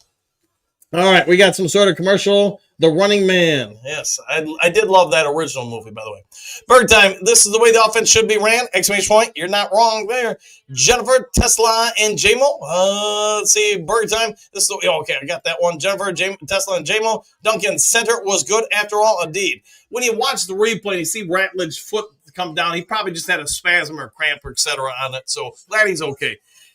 Hopefully, this is where J-Mo goes on a tear for the second half of the season. I think you're going to be right. King yesterday, completely understand the Morton joke. For sure, I used to be a broker. There you go. Coach Rock, MCDC decided to show you he's more than a decoy. Yes, indeed. Let's see, William. Time to fire Morton. Dan has the offense firing on all cylinders. Here's what I'll say. Do I think Dan Campbell's going to fire him? I don't. Probably like Anthony Lynn. You finish out the season in a different capacity, helping out with stuff. But the other part of that, man, as a coach, you're sticking around for one reason, the paycheck. John Morton, hey, you got to feed your family first and foremost. And that's as honest to goodness as you can be. You don't want to quit because that would also affect your career, make it hesitant for somebody else to pick you up. I get it's going to be unpleasant if this ends up panning out the rest of the season where MCDC takes over. Morton does not, really be the offense coordinator. It's going to be uncomfortable. No different than Anthony Lynn. You're probably not going to get interviews from him, and nor should you. Respect it. It would be sensitive for any human being. Just let him finish out the season and go from there. But, man, that's going to be a long rest of the season for him because it's all coming. You're probably your family. I don't know if he's got a wife and kids. I'm assuming he does. But if he does, you got to tell them, avoid social media. Don't look at any of that stuff because that's somebody's dad. That's somebody's husband, etc. But anyways, going on too much. John, we got John Morton is going to walk out soon. We'll find out. Coach Rock, keep up the good work. Cookadoo. Let's see, JD. Don't fire Morton. Campbell and Morton are working together. There you go. Hey, two better than one, maybe. How's the name? All right, could be. Mark. All right, we're back to the game. Sorry, I missed the kickoff here. And he's up to the 25 and going to run out of bounds, I think, depending on where they mark him, right around the 31-yard line. 32-10, Detroit in the lead, 12:01 to go in the third quarter. And yes, if you are a Lions fan, you're probably loving it. There you go. This sweatshirt might be 25 or so years old. All right. Let's see what shakes out here. Commanders under center, strong formation, splits, one high, one low, running back behind, tight end in motion, crack back inside block. He's got a hole for about 6 yards.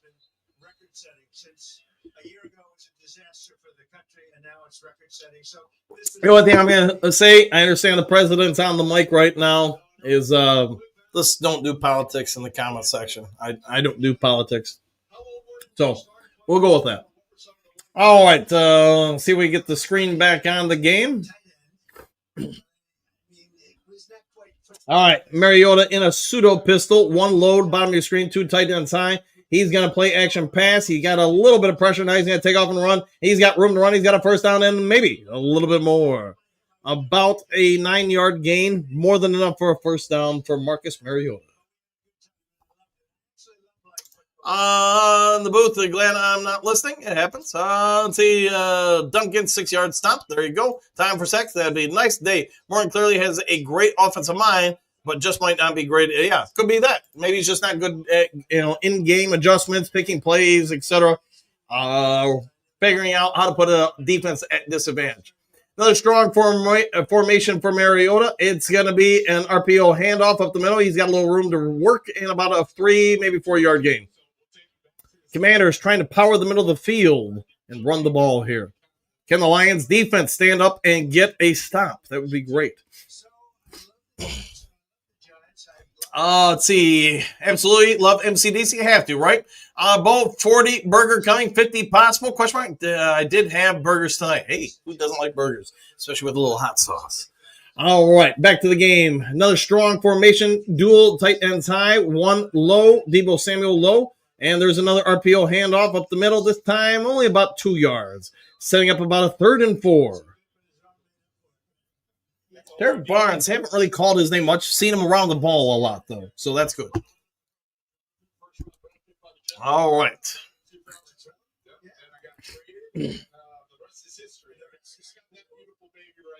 All right. Let's get back to the game. All right. Can't see the formation. All right. There we go. 3rd and 5. Pistol, we'll say shotgun formation. 3 to the high side, if you count, 2 to the high side, 1 to the low side. Hutchinson with a spin inside, 1-on-1 out, and we got a flag on the play. It's going to be a first down, I'm anticipating, for the Commanders. Pass interference, unless they call offensive interference. Rocky Singh is less than happy, but he did catch the ball. We'll find out. I'm guessing it is against Detroit, the penalty.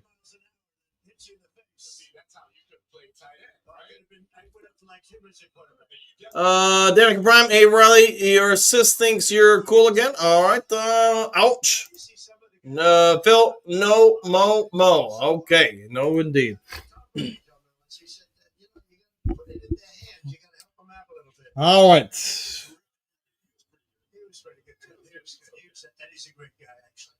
All right, first down for the Commanders. They're at the 11-yard line.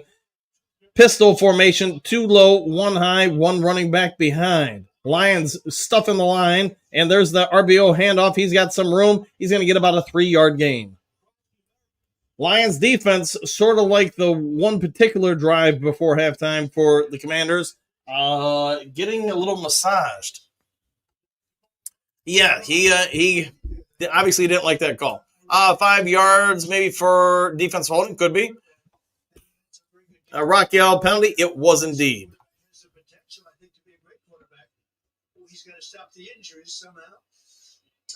All right, another pistol formation. Dual tight ends high, 1 receiver low. Washington moving the ball down the field, and on 2nd and 7, they're going to get about another 3-yard gain. Chipping their way down the field, I think we could say.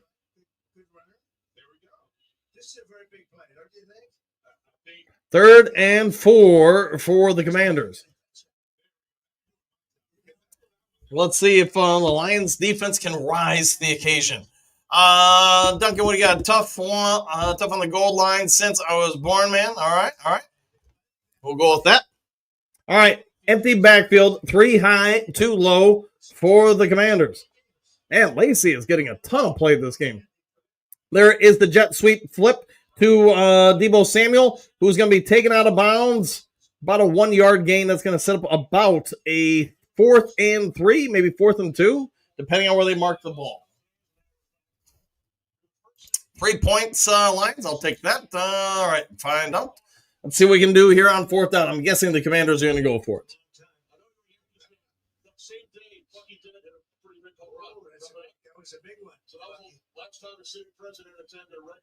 All right. Waiting for them to show the screen here. I just love it. It's a microcosm of life. All right, 4th and 3. Commanders can still get a first down. They are in shotgun, and it looks like there's going to be a timeout. The Commanders. Some miscommunication. Mariota not happy about something. 7:09 left in the third quarter.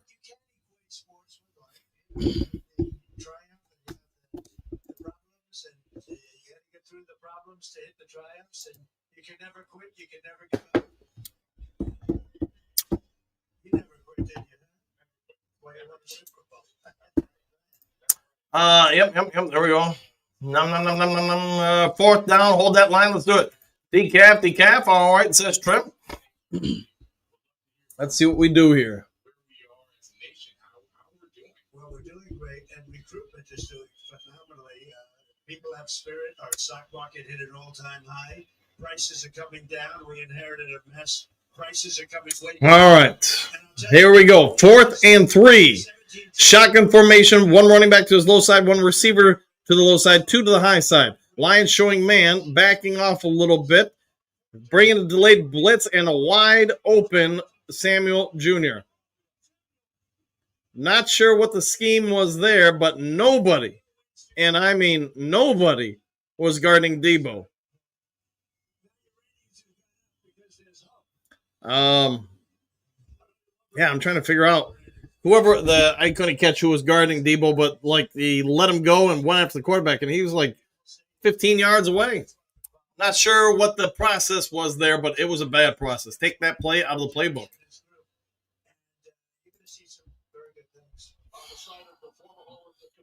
Well, here's what it is. 32 for Detroit, and let's see. Commander's going to go for 2. That is 32-16. Another shotgun formation. Now 2 low, 1 high. One running back high side. And there's the RPO handoff. He throws it up high and out of bounds. No good.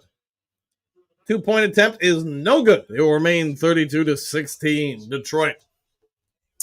Brian Branch, okay, thank you for that central scrutinizer. Not sure what happened there, but man, he just let him go. Must have been miscommunication there for sure. All right, guys, Lions are, I'm assuming, going to get the ball back here. So we'll see what shakes out if they can go down and score once again. Also, if you haven't yet subscribed to the channel, please consider doing so. Maybe even hit that thumbs up button, that like button. Hit all the buttons. Brian Branch Duncan, 32-10, my man. Detroit loves you. Stay in shape for that Super Bowl. I'll go with that. All right, we got a commercial, and then we'll be right back after whatever they're going to talk about in this commercial. Lions, next week, going to be a big game. And you know what? You're going to get the Philadelphia Eagles at least on a somewhat shorter week. They're going to have one less day to recover, prepare for you. How big is that game in your opinion? Well, let me know your thoughts in the comment section. Lions hold on and win this game. Obviously, their 6th win of the year. Now, you look at the rest of the schedule. In fact, let's pull up that schedule. One moment, if you please. When the Lions win here today, let's get to that next game. Hey, November 16th. Somebody told me that's a great day to be a Lions fan. What do you guys think about that game? What do you think they're going to do? That will be maybe the game of the week. It'll be 8:20 kickoff p.m. Everybody's going to be watching that game, and I'm guessing that game will go a long way towards determining the number 1 seed in the NFC. The Lions win that game, I think you probably are looking at a real good opportunity to be the number 1 team in the NFC North as well. What are your score predictions? Way too early, I get it. You're a week away. But if you had to guess right now in the comment section, throw it at me. What do you think the score for the Lions versus Philadelphia Eagles are going to be? Victor, I don't see the Lions beating Philly. I hope you're wrong, my friend. I hope so. Great Lakes, I don't care who it is. Cool to have the press is at a game. I'll go with that. Derek, man, our red zone defense needs help. It did not look great there. Come on, boys. I like the way you're thinking. Here's what it is. They made some maybe not ideal adjustments there, and hey, they're going to have to figure some things out. I guess you can say maybe Shep is holding some stuff back this game, but you still got to get through this game first. So we'll wait and see what shakes up. But Brian Branch, man, he just let Debo go there. I mean, there was nobody even around him. We'll see what shakes. Hey, all right, let's go back to this since we got a commercial up. We got obviously the Philly game next week. Then you got the New York Football Giants the week after that. And then, of course, you got the monster of all Thanksgiving Day games. Can you, as a Lions fan, remember a bigger, more important Thanksgiving Day game than this one? Green Bay versus Detroit. That's going to be a mammoth contest. Yeah, I guess he must have got it somewhere in the second quarter, and we'll see. Hopefully he's able to play next week, but I won't be surprised if he has to sit that one out. Is what it is. Coach Rock, not showing the replay of that TD. There must have been one heck of a pick to get that open. Maybe so. All right. Getting back to the game. Commanders lining up to kick it off. 32-16. Lions in the lead. 7:05 to go in the third quarter. A lot of game left. And here's the kick. He's going to pick it up. He's at the 10, the 15, and he's going to be brought down around the 18-yard line. Not a great return and great special teams coverage by the Commanders. All right, T out the long shots working for Washington. Yeah, might be. Vikings for Christmas. Hey, hopefully we eat them for Christmas. Metaphorically speaking. Mark, yep, or no politics here, Mark. No politics at all. We don't do that. All right. Shotgun formation, 2 high, 1 low, 1 running back to the high side. Khalif Raymond, man, he is getting a ton of go with this game. But, hey, the Lions offense has been a little bit different, so maybe it makes sense. All right, David Montgomery is going to put his head down and power his way to, we'll say, 2, maybe 3 yards, depending on where they mark him. Lions want to control this clock, go down and get another score. Can they get, I know Bo put it in the comments section, can they get a 40 burger, a 50 burger? We'll have to wait and see. They're 8 away from 40 right now with, a full quarter and basically a half to go. Dan Campbell looks a little different with his glasses on. All right. Goff facing us 2nd and 7. Under center, 2 high, 1 low. Man in motion is St. Brown. And there's the play action. He's going to throw it back to Jameson Williams. Man, what a game from Jameson Williams. He's gone. He's up the field. He's getting another block. He's still going. About a 30-yard gain. And again, I don't have a spotter, so I'm doing it in my head. I'll say somewhere in the neighborhood of 20, we'll say 25 to 30-yard gain. Nice 8. We've been talking about where is just some simple crossing patterns to Jameson Williams. And what are we seeing today? Some deep in, some crossing patterns. Man, even opposite side pulls. I think they're doing a real good job utilizing him here, using the line, and yes, getting downfield blocks. It's got to feel good if you're Khalif Raymond, Tesla, Jameson Williams. Jameson Williams, hey, how about that? 5 receptions, 102 yards, and a score. 1st and 10 Detroit. Goff under center. Laporta in motion. They're going to hand it off to David Montgomery, who's going to stutter step, put his head down, and he's going to get down for about an 8 to 9 yard gain. Lions chewing up the ground, chewing up the clock, and chewing up the Commanders' defense. Over 100? Yes, he is. J-Mo turned on the Jets. Maybe he did. Beep, beep. Hey, flew right by everybody, didn't he? Central scrutinizer. Woo! I'll go with that. Coach Rock, need to get that ball faster than that. Move up, maybe. Alrighty, big drive here for the Lions. Let's go. I like the way you're thinking. Yep. No political commentary one way or the other. Yep, I don't talk about comic books, so you guys don't talk about politics. Although I guess I could talk about comic books. Anyways, Goff under center, 2 low, 1 high. Your high is Laporta. Here's a play action pass. Goff steps up in the pocket, looking, checks it down. Smart move there to get rid of the ball because the pressure was coming. Dumped it off to Gibbs. Gibbs was being covered. And, hey, good move by Goff just to keep the ball safe. Goff, 22 out of 28, 280 yards, 3 tutties, by the way. Gibbs, 13 touches, 119 yards. Williams, 5 catches, 102 yards, 1 score. Hey, what a difference a week makes, isn't it?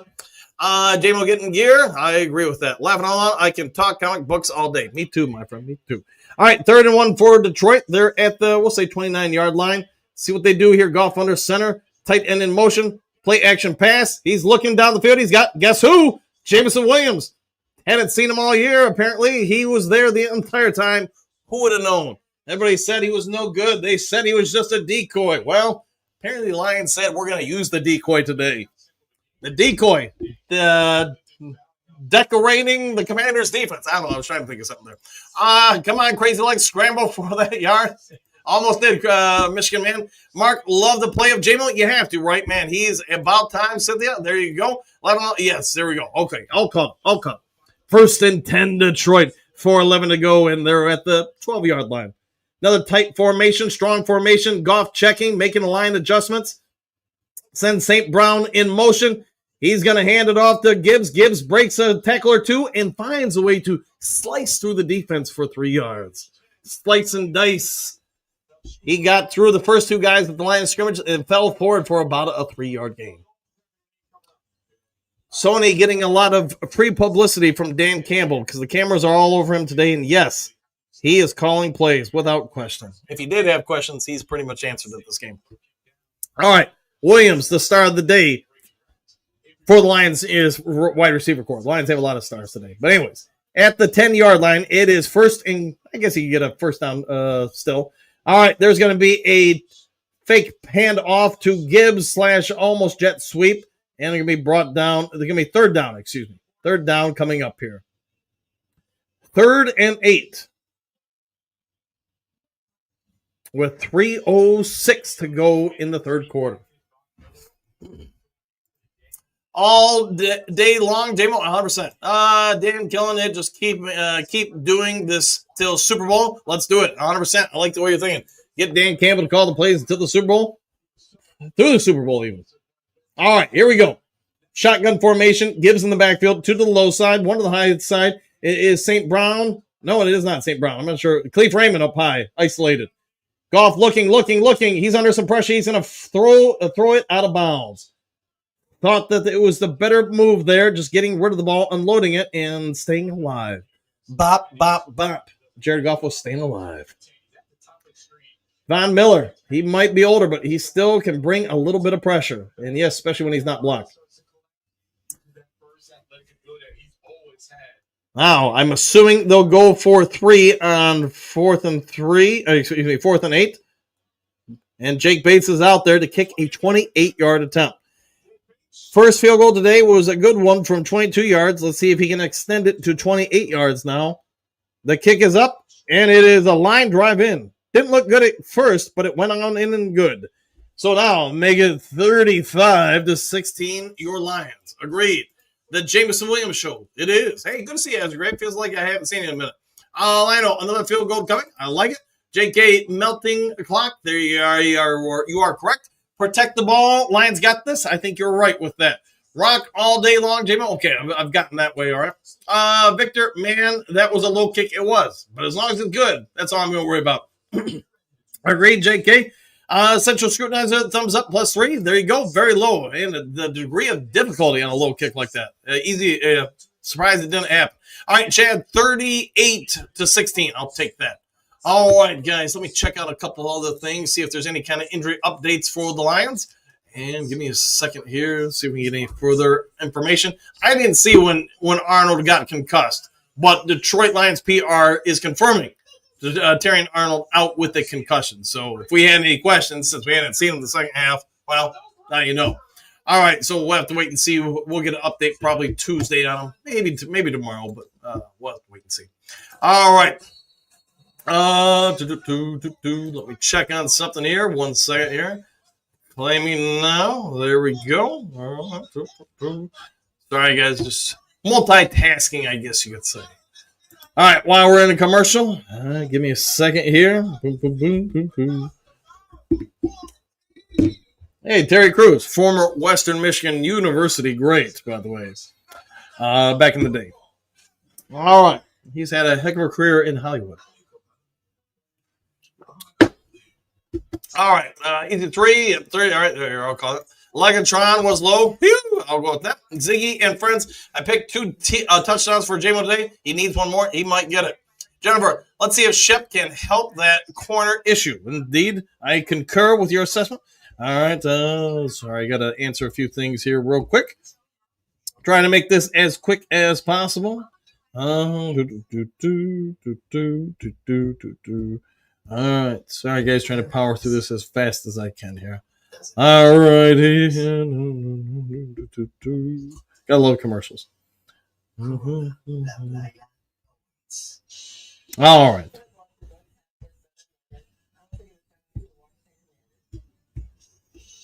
Still in commercial, but you know what? We'll be out of it fairly quickly here. So as the dogs are barking downstairs.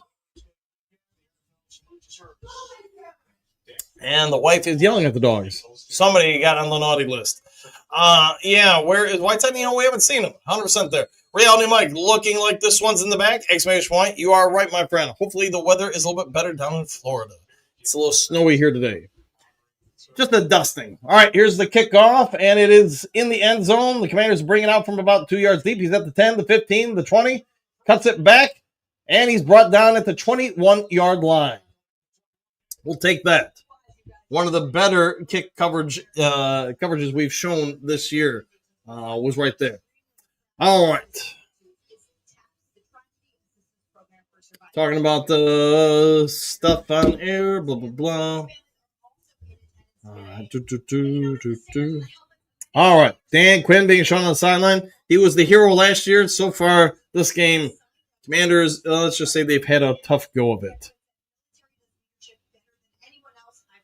All right, let's see if the Lions defense can rise to the occasion. Last 2 drives, Commanders have performed fairly well against this Lions D. Shotgun formation, 3 guys in the backfield, 2 split out wide, 1 high, 1 low, and it is going to be a pass for Mariota. He's going to go down sacked. Multiple Lions meet. One of them, Lopez. Couldn't see who the other one was.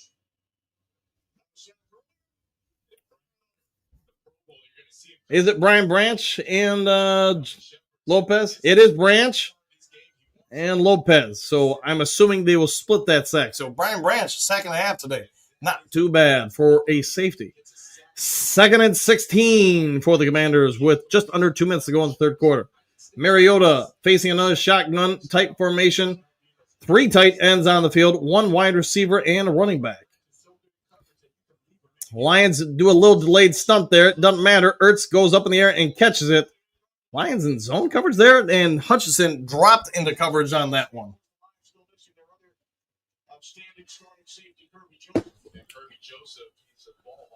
All right, 3rd and 3.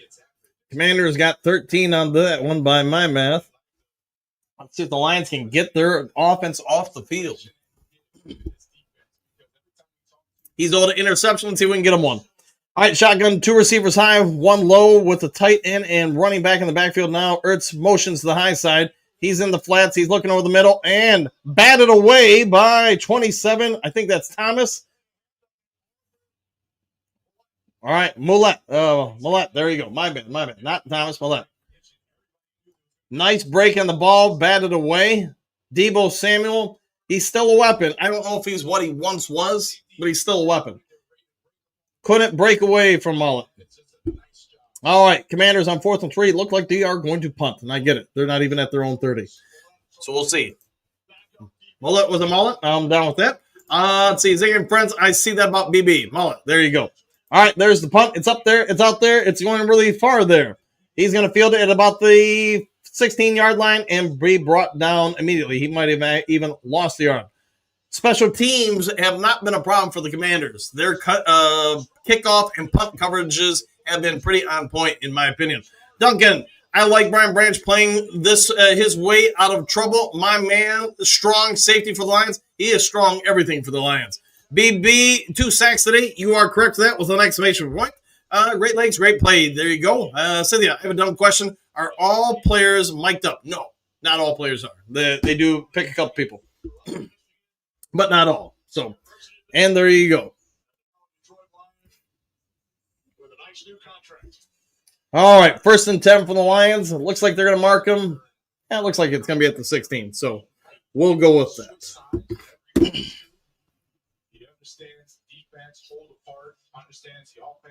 Starting to rain in Washington. So, if I'm the Lions, just keep the ball on the ground here. 53 seconds left in the third quarter. Goff under center. You got 2 high, 1 low. Running back is Gibbs behind. Raymond in motion once again, and Gibbs gets it. He's going to maybe go forward for about 2 yards. Gibbs is getting close to 100 yards on the game, rushing, that is.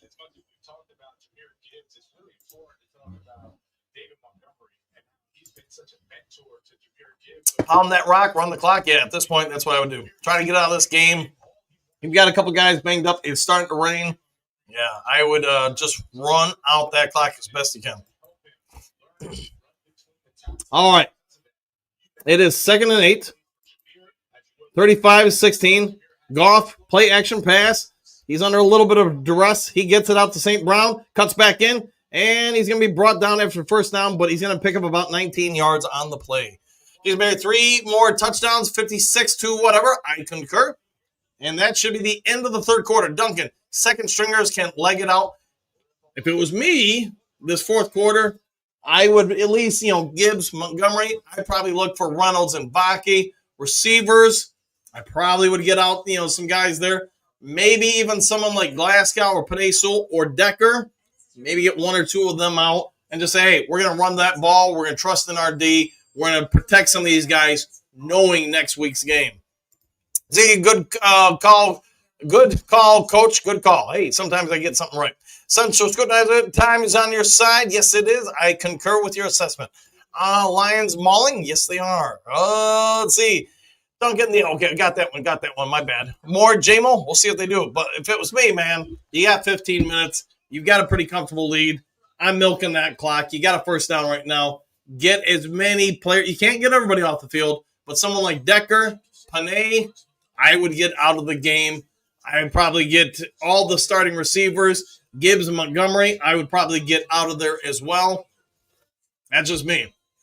Mark, I agree, Dan, get starters out of there. Yeah. And again, you can't get everybody out. There's just not that much depth. But I can get a whole lot of them out. J.K. Egyptian Sun Guy, he is, man. He is awesome out there. Cynthia, thank you. Duncan, exclamation point. Jennifer, rain is picking up. Protect the ball and milk the clock. Yes, and that will affect both teams to a degree. All right, so let's see what they do. Dan Campbell has not been one for taking guys out, as we all know, over his tenure with the Detroit Lions. So much needed win for the Detroit Lions, who after last week's, less than stellar performance and loss, you needed this game, and that will set up a big game. All eyes in Detroit tomorrow night are going to be on Eagles-Packers. I am selfishly hoping it goes into overtime and it ends in maybe like a 1-1 tie, a tie, 10-10 tie or something like that. Get the extra wear on them all. You know what? Skip that. How about overtime? At the end of overtime, the Eagles win it with a kick. Tire out the Packers as best you can. Tire out Philadelphia as best you can. Get the Packers lost. And, hey, you know what? The Eagles have one less day to recuperate and get ready for us. Hey, I'll take any advantage we can get. Don't want anybody to get injured, but I'll take advantages where we can get them. James, I think overall the Lions' offensive line is playing pretty good. I would agree, especially considering what you've seen out of Washington the past this season. I get they're down one guy who got kicked out, Payne or whatever, but I think they've got a really solid front four and a good front seven. All right, is what it is. Fourth quarter is about to begin here. I agree with you, Southwest, all right? Or James Willis, how about that? Tesla's in, Wright's in, and that's all I saw so far. 15 minutes to go in this one. Lions are up 19. It is Goff under center. He's going to hand it off to Gibbs. Gibbs up the middle. He cuts back, cuts in.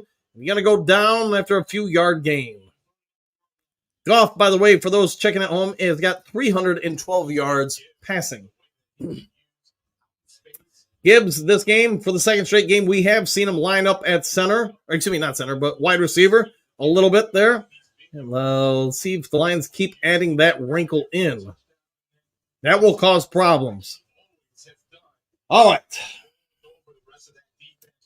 Lions on the ball here. It is 2nd and 5. Gibbs is in a deep back. They're going to slip it over to Raymond, who breaks a tackle, picks up the first down, takes a little bit of shot, but not before he gets 8 yards. Keep that clock turning. Lions on 2nd and 5, pick up about 8. Raymond's probably coming to the sideline. You can see he's getting there a little gingerly.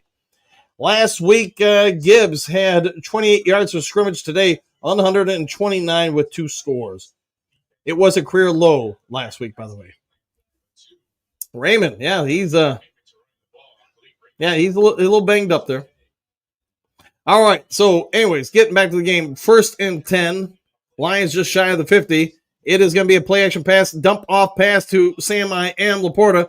He tries to hit the man 0 button, and he's going to keep going. Man, they haven't blown the whistle yet. Now they blow the whistle. He's going to get about a 9 to 8 yard gain, 8 to 9 yards. We'll say that. They're going to mark it 2nd and 2. Well, you're seeing a lot more of that today, too. The line and everybody goes one way. We come back and throw the tight end. So the reverse shift, throw back, tight end. And to be fair, you've seen it with a couple of the receivers, too, at times. Motion, shift, switch. All right, go off in the shotgun. You got Tesla high, J-Mo low, Gibbs to the high side, too, and they're going to pitch it out to Gibbs. You got a wall of blockers in front of him. He cuts it back, and he could go a really long way into the end zone. Touchdown on 2nd and 2. Gibbs takes it to the house, and Gibbs, after being contained last week, is not being contained this week. TD. Khalif had a Charlie horse, might be, and hopefully he apparently Gibbs got on the high horse and went into the end zone. Lion-O, Gibbs, baby, with some exclamation points. Woo! Central scrutinizer. Hey, you gotta love it. You gotta love it in here. Look at Laporta and Panay Sewell. Any questions if he's hurt? And Decker downfield. All right, if it's me, get him out of there. Get Decker out. Get Gibbs out.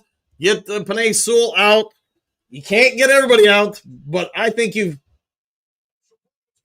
the extra point was blocked. But get out everybody you can. All right, 41-16. Yeah, I'm getting people out of there. Lions special teams, though, we need to pay attention to this stuff. The fact that you've had a blocked field goal and now a blocked extra point in back-to-back weeks, along with a bunch of long kick returns, the special teams need to be corrected. All right, let's see. Blocked, Bo Sonic hit the afterburners. He did. When he does, he's gone. Great Lakes, good thing they went for 2 earlier. That kind of panned out, didn't it? All right, Henry, Victor, Monday is going to be sweet. I think so. Great Lakes, laughing.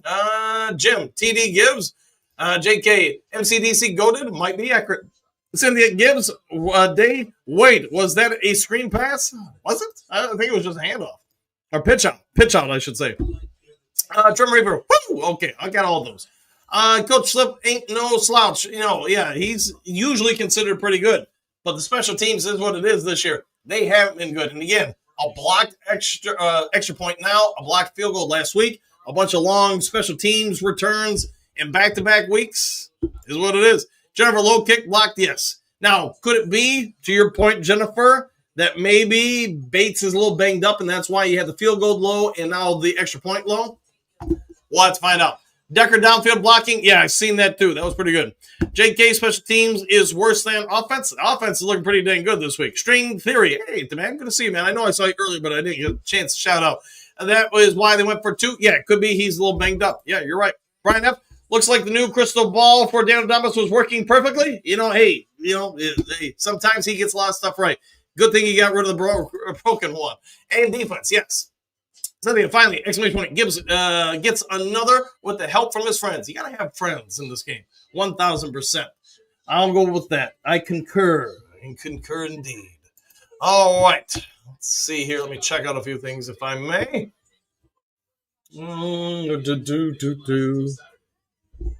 All right. I think I'm all good there. All right. Sorry, guys. Just checking out some stuff here. All right. Well, I think anybody who had worries about the Lions last week probably feel a little bit better today. But next week's game, man, it can be a massive one. Mick, so grateful we got Dan calling plays now. I think a lot of people are. Robert, Montgomery, and Tesla should be involved more the rest of the game. I wonder if they will be. You said toss. I did. Let's see. The final boss, Dan O'Donis. There you go. I pray MCDC continue. All right, we're all caught up there. All right. Bates kicks it off. It's up there. It's out there. It's going to be fielded at the 3-yard line. He's at the 5, the 10, the 15, the 20, 25. And he runs into a wall, brought down, we'll say the 29-yard line. And there's a flag. There's a flag, and there looks like they're going to be moving the Commanders back. Phil says 3. Yes, indeed. Chad D. Going to get some time. He should. I would get out everybody on offense. I mean, you can't get out all 11 guys. You don't have that kind of depth. But I can get out as many as I can. Something shooter, good special teams. There you go. Oh yeah, says Phil. Lionel Gibbs definitely gets a game ball. He shouldn't he? 100% there. Him, J-Mo, and I don't know. We'll have to go from there. Maybe golf. Guess it depends on how many give up. 12:45 to go in this one. If the score stays where it is, probably around 6-minute mark, I got to start working on the post-game show, putting up a thumb and stuff. So apologies for that. All right, shotgun formation, 3 low, 1 running back low as well. It's going to be an RPO handoff. Excuse me. Mariota did keep it in pursuit, and he's going to be marked down for about a 2 to 3 yard gain. Captain Jack Campbell runs him down. I do wonder if they'll do that. 100% garbage time at this point. Yeah, Morton is keeping stats. There might be. Allen throws a TD. Could be. We'll find out. All right, 2nd and 7, 12-17 to go. Again, if it's me, even on the defensive side, I'd start getting out a lot of people, especially in the secondary. You don't want to give anybody scores, but at the same time, you've already got a lot of injuries back there. Try to keep people healthy. Hutchinson spins inside, flushes Mariota out. Mariota throws it up deep, and it is caught on the tip pass by Harper. Harper finds a way to tip it, but Ertz finds a way to bring it down and in.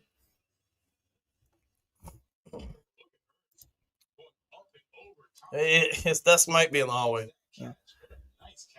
Ertz is not the youngest guy, but he's having a heck of a game. Come on, D. Yes, indeed. All right. 11.5 minutes to go in this one. Lions in command. And, hey, they're going to move back the Commanders about 5 yards.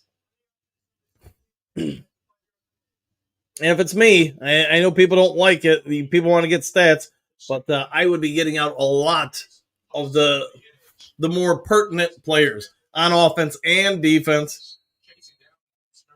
I get nobody wants to come out. They want a chance at stats. But you also have to think about the long-term ramifications in the season and the game. All right, Hutch looks hurt. I think he's winded, but he could be hurt. Who knows? Can't keep making the kicker make plays. No, you cannot. Good call on that, Philly. All right, 1st and 15, 11:22 to go. Shotgun dual back hand off, run inside. He's going to get about 7 yards. Be 2nd and 8, roughly. Let's see what the Lions do here on defense.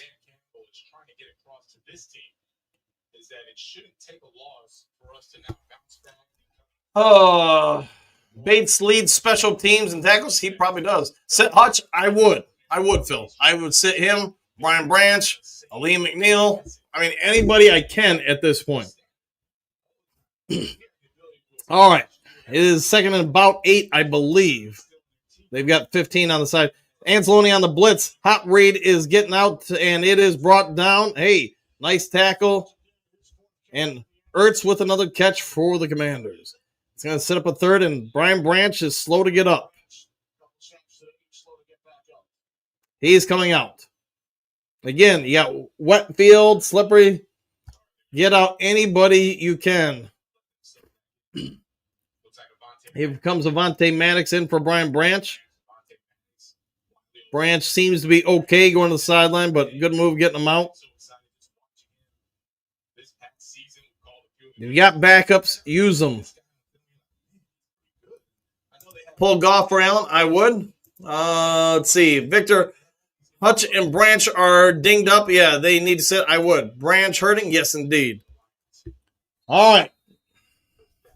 3rd and 5, 10.5 minutes to go. Mariota in a shotgun.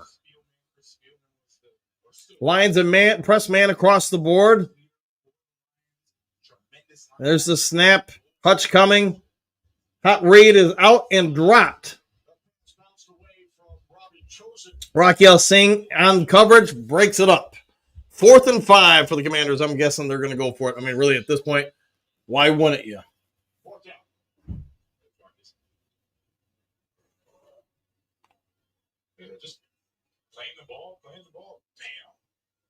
Yep. Good defensive play. Everybody's always looking for a flag anytime the defender makes a play. All right. 4th and 5. Shotgun again. Too high. check that. Make it 3 with Ertz, your tight end. 1 low. Mariota facing one-on-one situation, throws it out there, and it is caught by Deebo Samuel. Good coverage by Detroit, and a great catch by Deebo. One-handed, brought it in. That is a heck of a catch. Can't ask for the D to do much more there. Under 10 minutes to go. At the, we'll say, 24-yard line are the Commanders. And Dan Campbell's challenging. I'm thinking he's going to challenge whether or not he had control when he stepped out of bounds.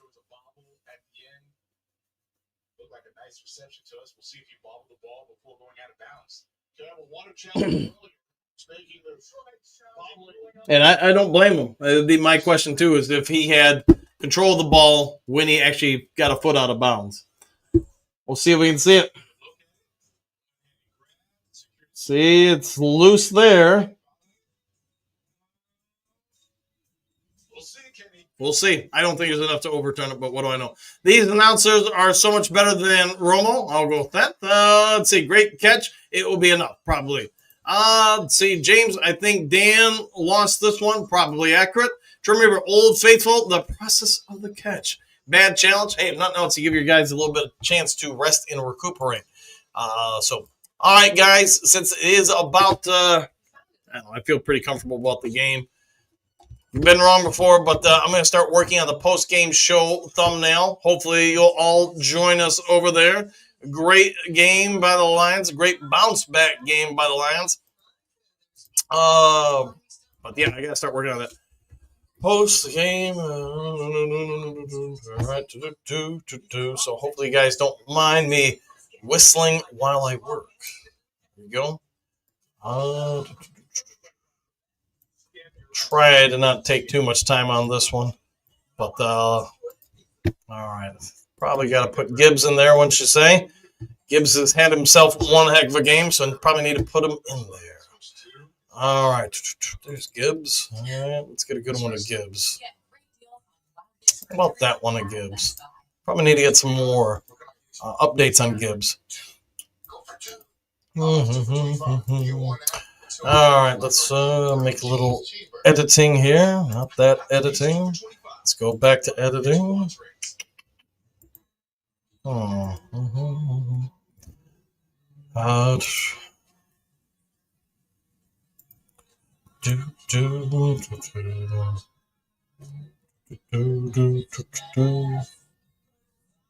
right, I'll try to hurry with this as best I can, guys. But all right, let's take him out. Don't think Mariota is going to be a part of our post-game show.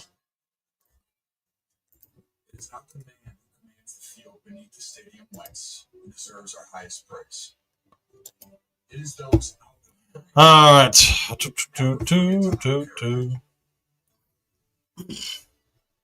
Hopefully you're all having a good day. And hey, Lions win always makes it better, right? All right. He loses this one. Not a big surprise there.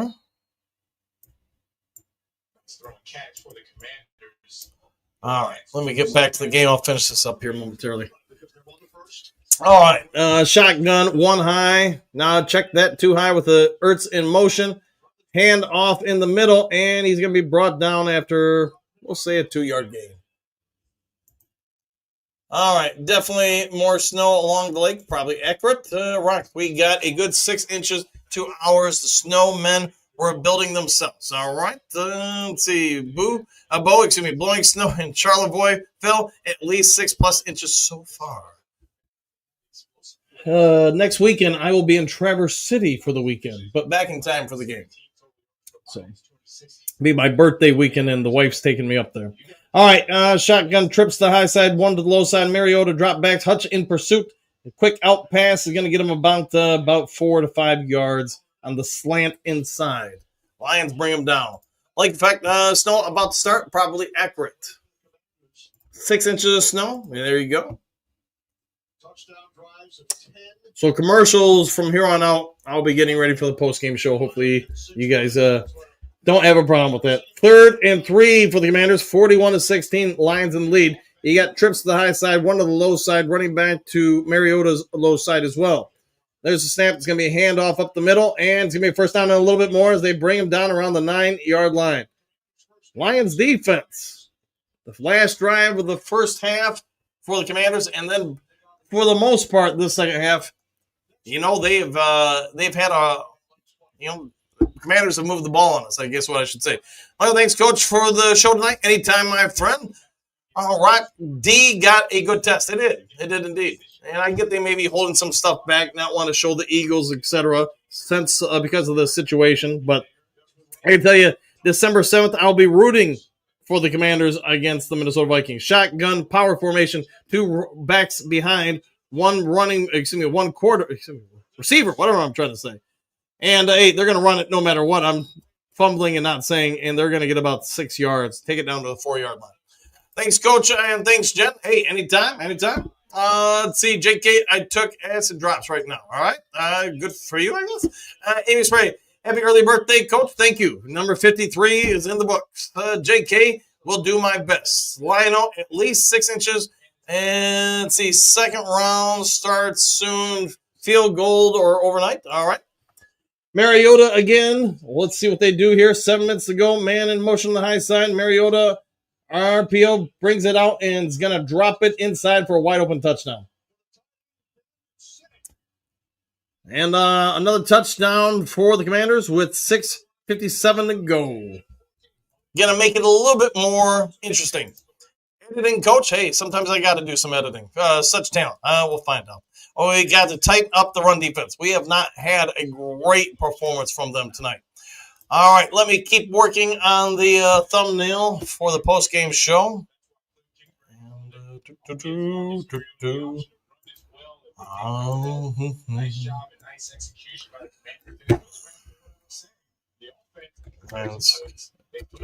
Pick up. Going for 2 are the Commanders. And Mariota scanning. He's under a little bit of pressure. Anzalone in pursuit and brings him down for a quarterback sack. Anzalone came on the delayed blitz and gave him the big baloney. Did Anzalone. Lions pick up a big road win. Well, there is a flag on the play. And it is going to be holding on Detroit's secondary. So take off the sack, and Commanders are going to get to go again, unfortunately.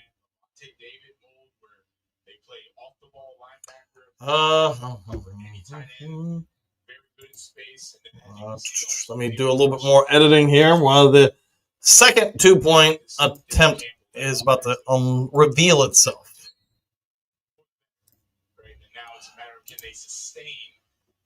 All right. Just under 7 to go. You got 2 to the high side, tight end to the low side along with running back. They're now at the 1-yard line. They're going to hand it off the middle. And Captain Jack Campbell powers his way to not allow him in, denying the run in. And what looked like a walk-in 2-point conversion was denied. How about that? Captain Jack showing some strength there. That was impressive. All right, let me do a little bit more to this. Textbook, they say, linebacker play. I did hear that one because I wasn't talking. All right. Let's see. Probably got to get MCDC in the thumbnail, won't you say? All right. Whistle, why work? Gibbs definitely has to be in the thumbnail. Goff had himself a bit of a game.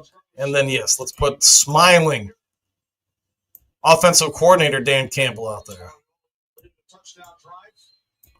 All right. Let's move some things around here. 20 touchdown passes on the season so far for Jared Goff. All right. All right. That looks like a good thumbnail. All right, Kyle Allen coming in. I like that move. Get the big guns out for the Lions as best he can. All right. I guess that post-game show thumbnail will look good enough. All right, Commanders We're going to go for the onside kick. I would assume so. With under 7 to go. Lions got their hands unit out there. Kyle coming in soon. MCDC gets a game ball. Hey, wonder if they do that.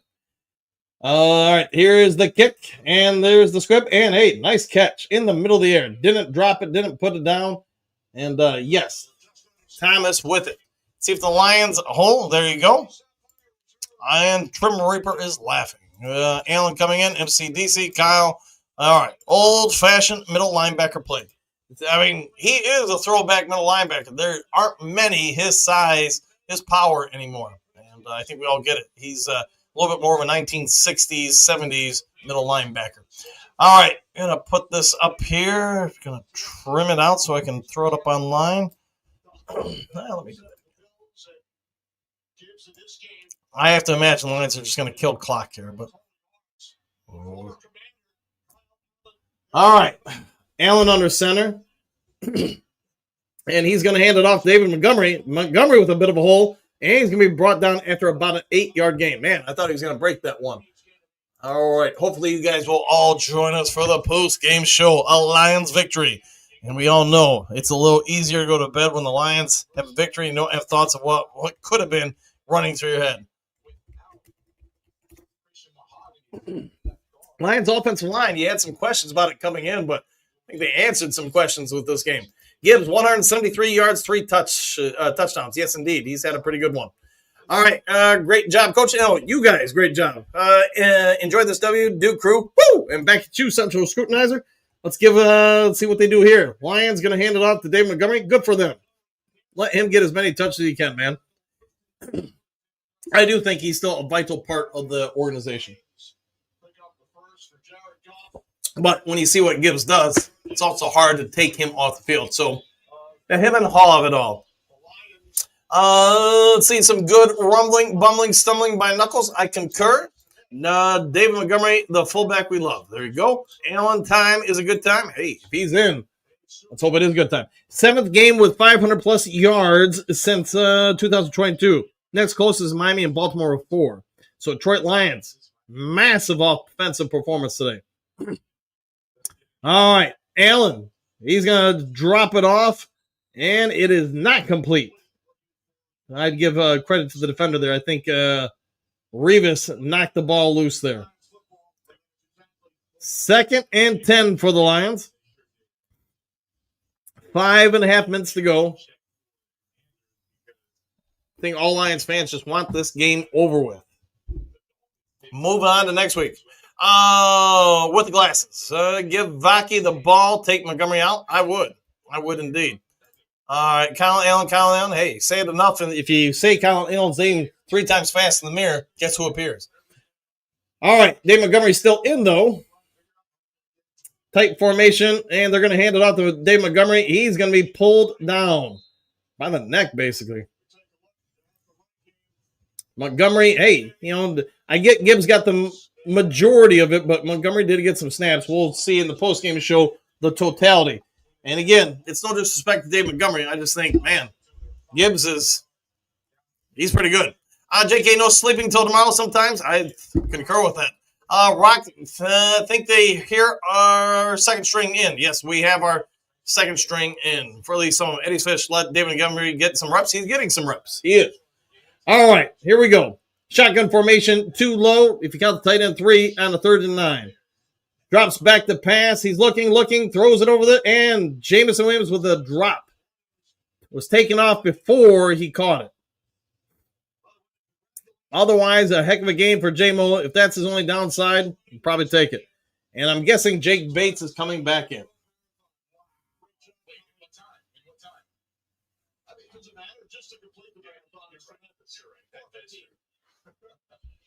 All right, well, let's see if Bates can make this one. Maybe kick it a little bit higher, not so low.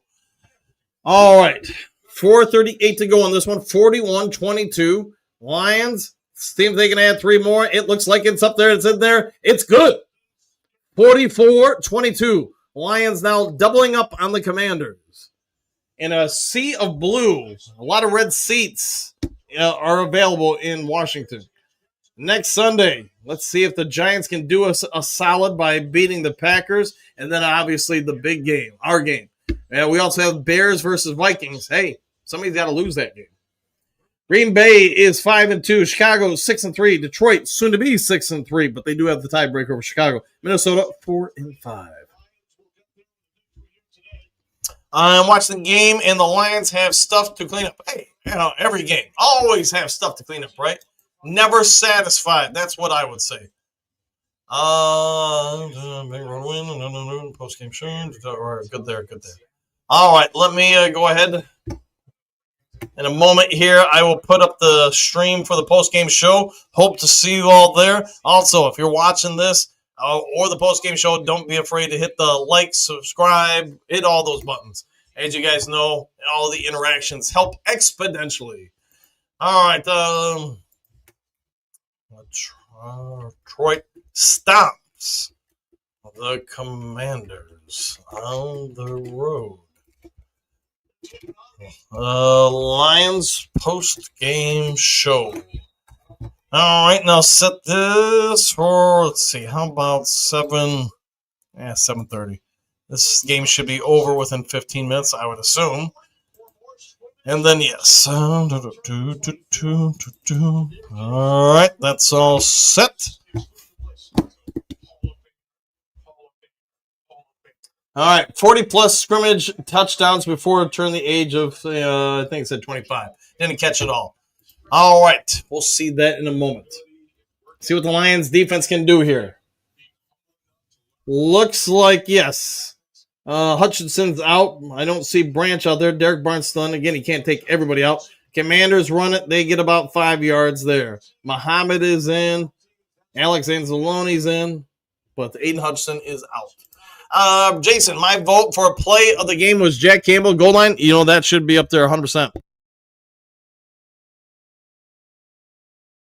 2nd and 6 now for the Commanders. This game's over. We just got to wait for the zeros to hit. Zeros across the board. Jim, I agree. Jason, Bo. Eagles need to beat the Packers tomorrow, then lose next week. I like it, like indeed.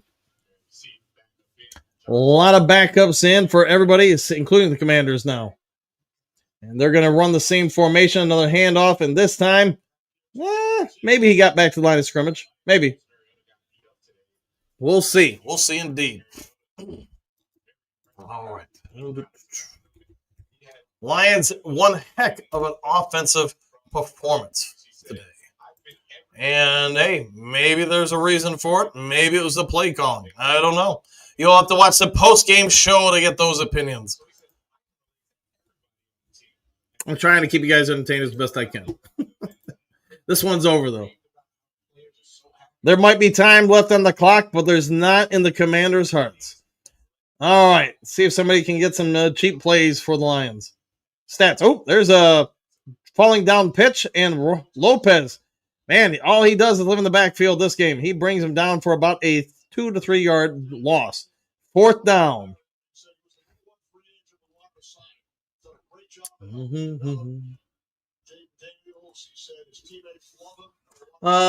First, I've seen Barnes tonight. Yeah, you've seen him on the field and around the ball, just not a ton of plays out there.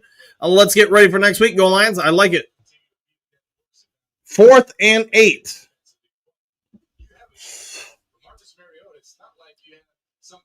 And they're going to punt. I got to imagine punt, and then, man, Lions are just, I would assume you just do some knees here. All right.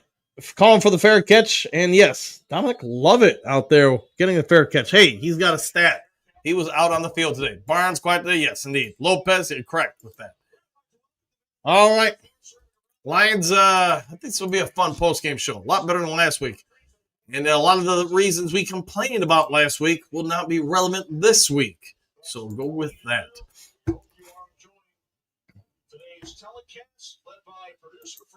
Mm-hmm.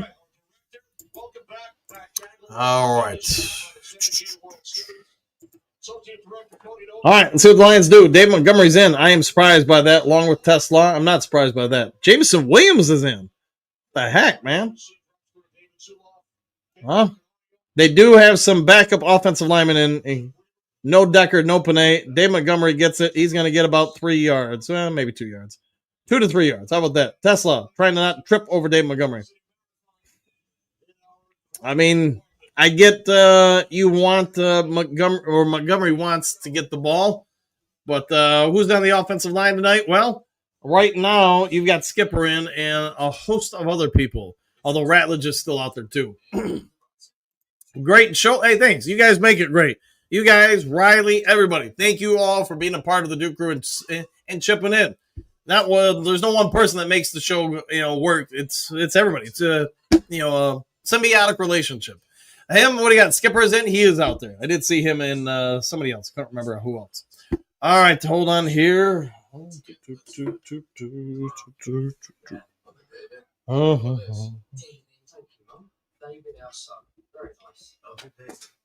Also, our son. I'm going to start charging my watch. Might as well, right? I don't think I'm going to need it here. And I see that it is running a little low, so plug it in. All right. There we go. All right, going in, yeah, probably. James just put Tesla on a go route, and Goff let it fly. Well, Goff's on the sideline, so that would, maybe Allen can throw it to him. David, first time liver. Hey, thank you for being a part of it. And just for you, let's give you a little celebration with a 1, 2, and a 3. Because that's about the only excitement left in this game, I think. Eddie's Fish, I like being a part of the Duke crew. Have a great night in my Detroit Lions friends. Hey, we'll see you soon, my friend.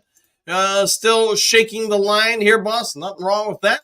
We'll see what shakes out, but we will have the post-game show coming up after the conclusion of this exciting bout.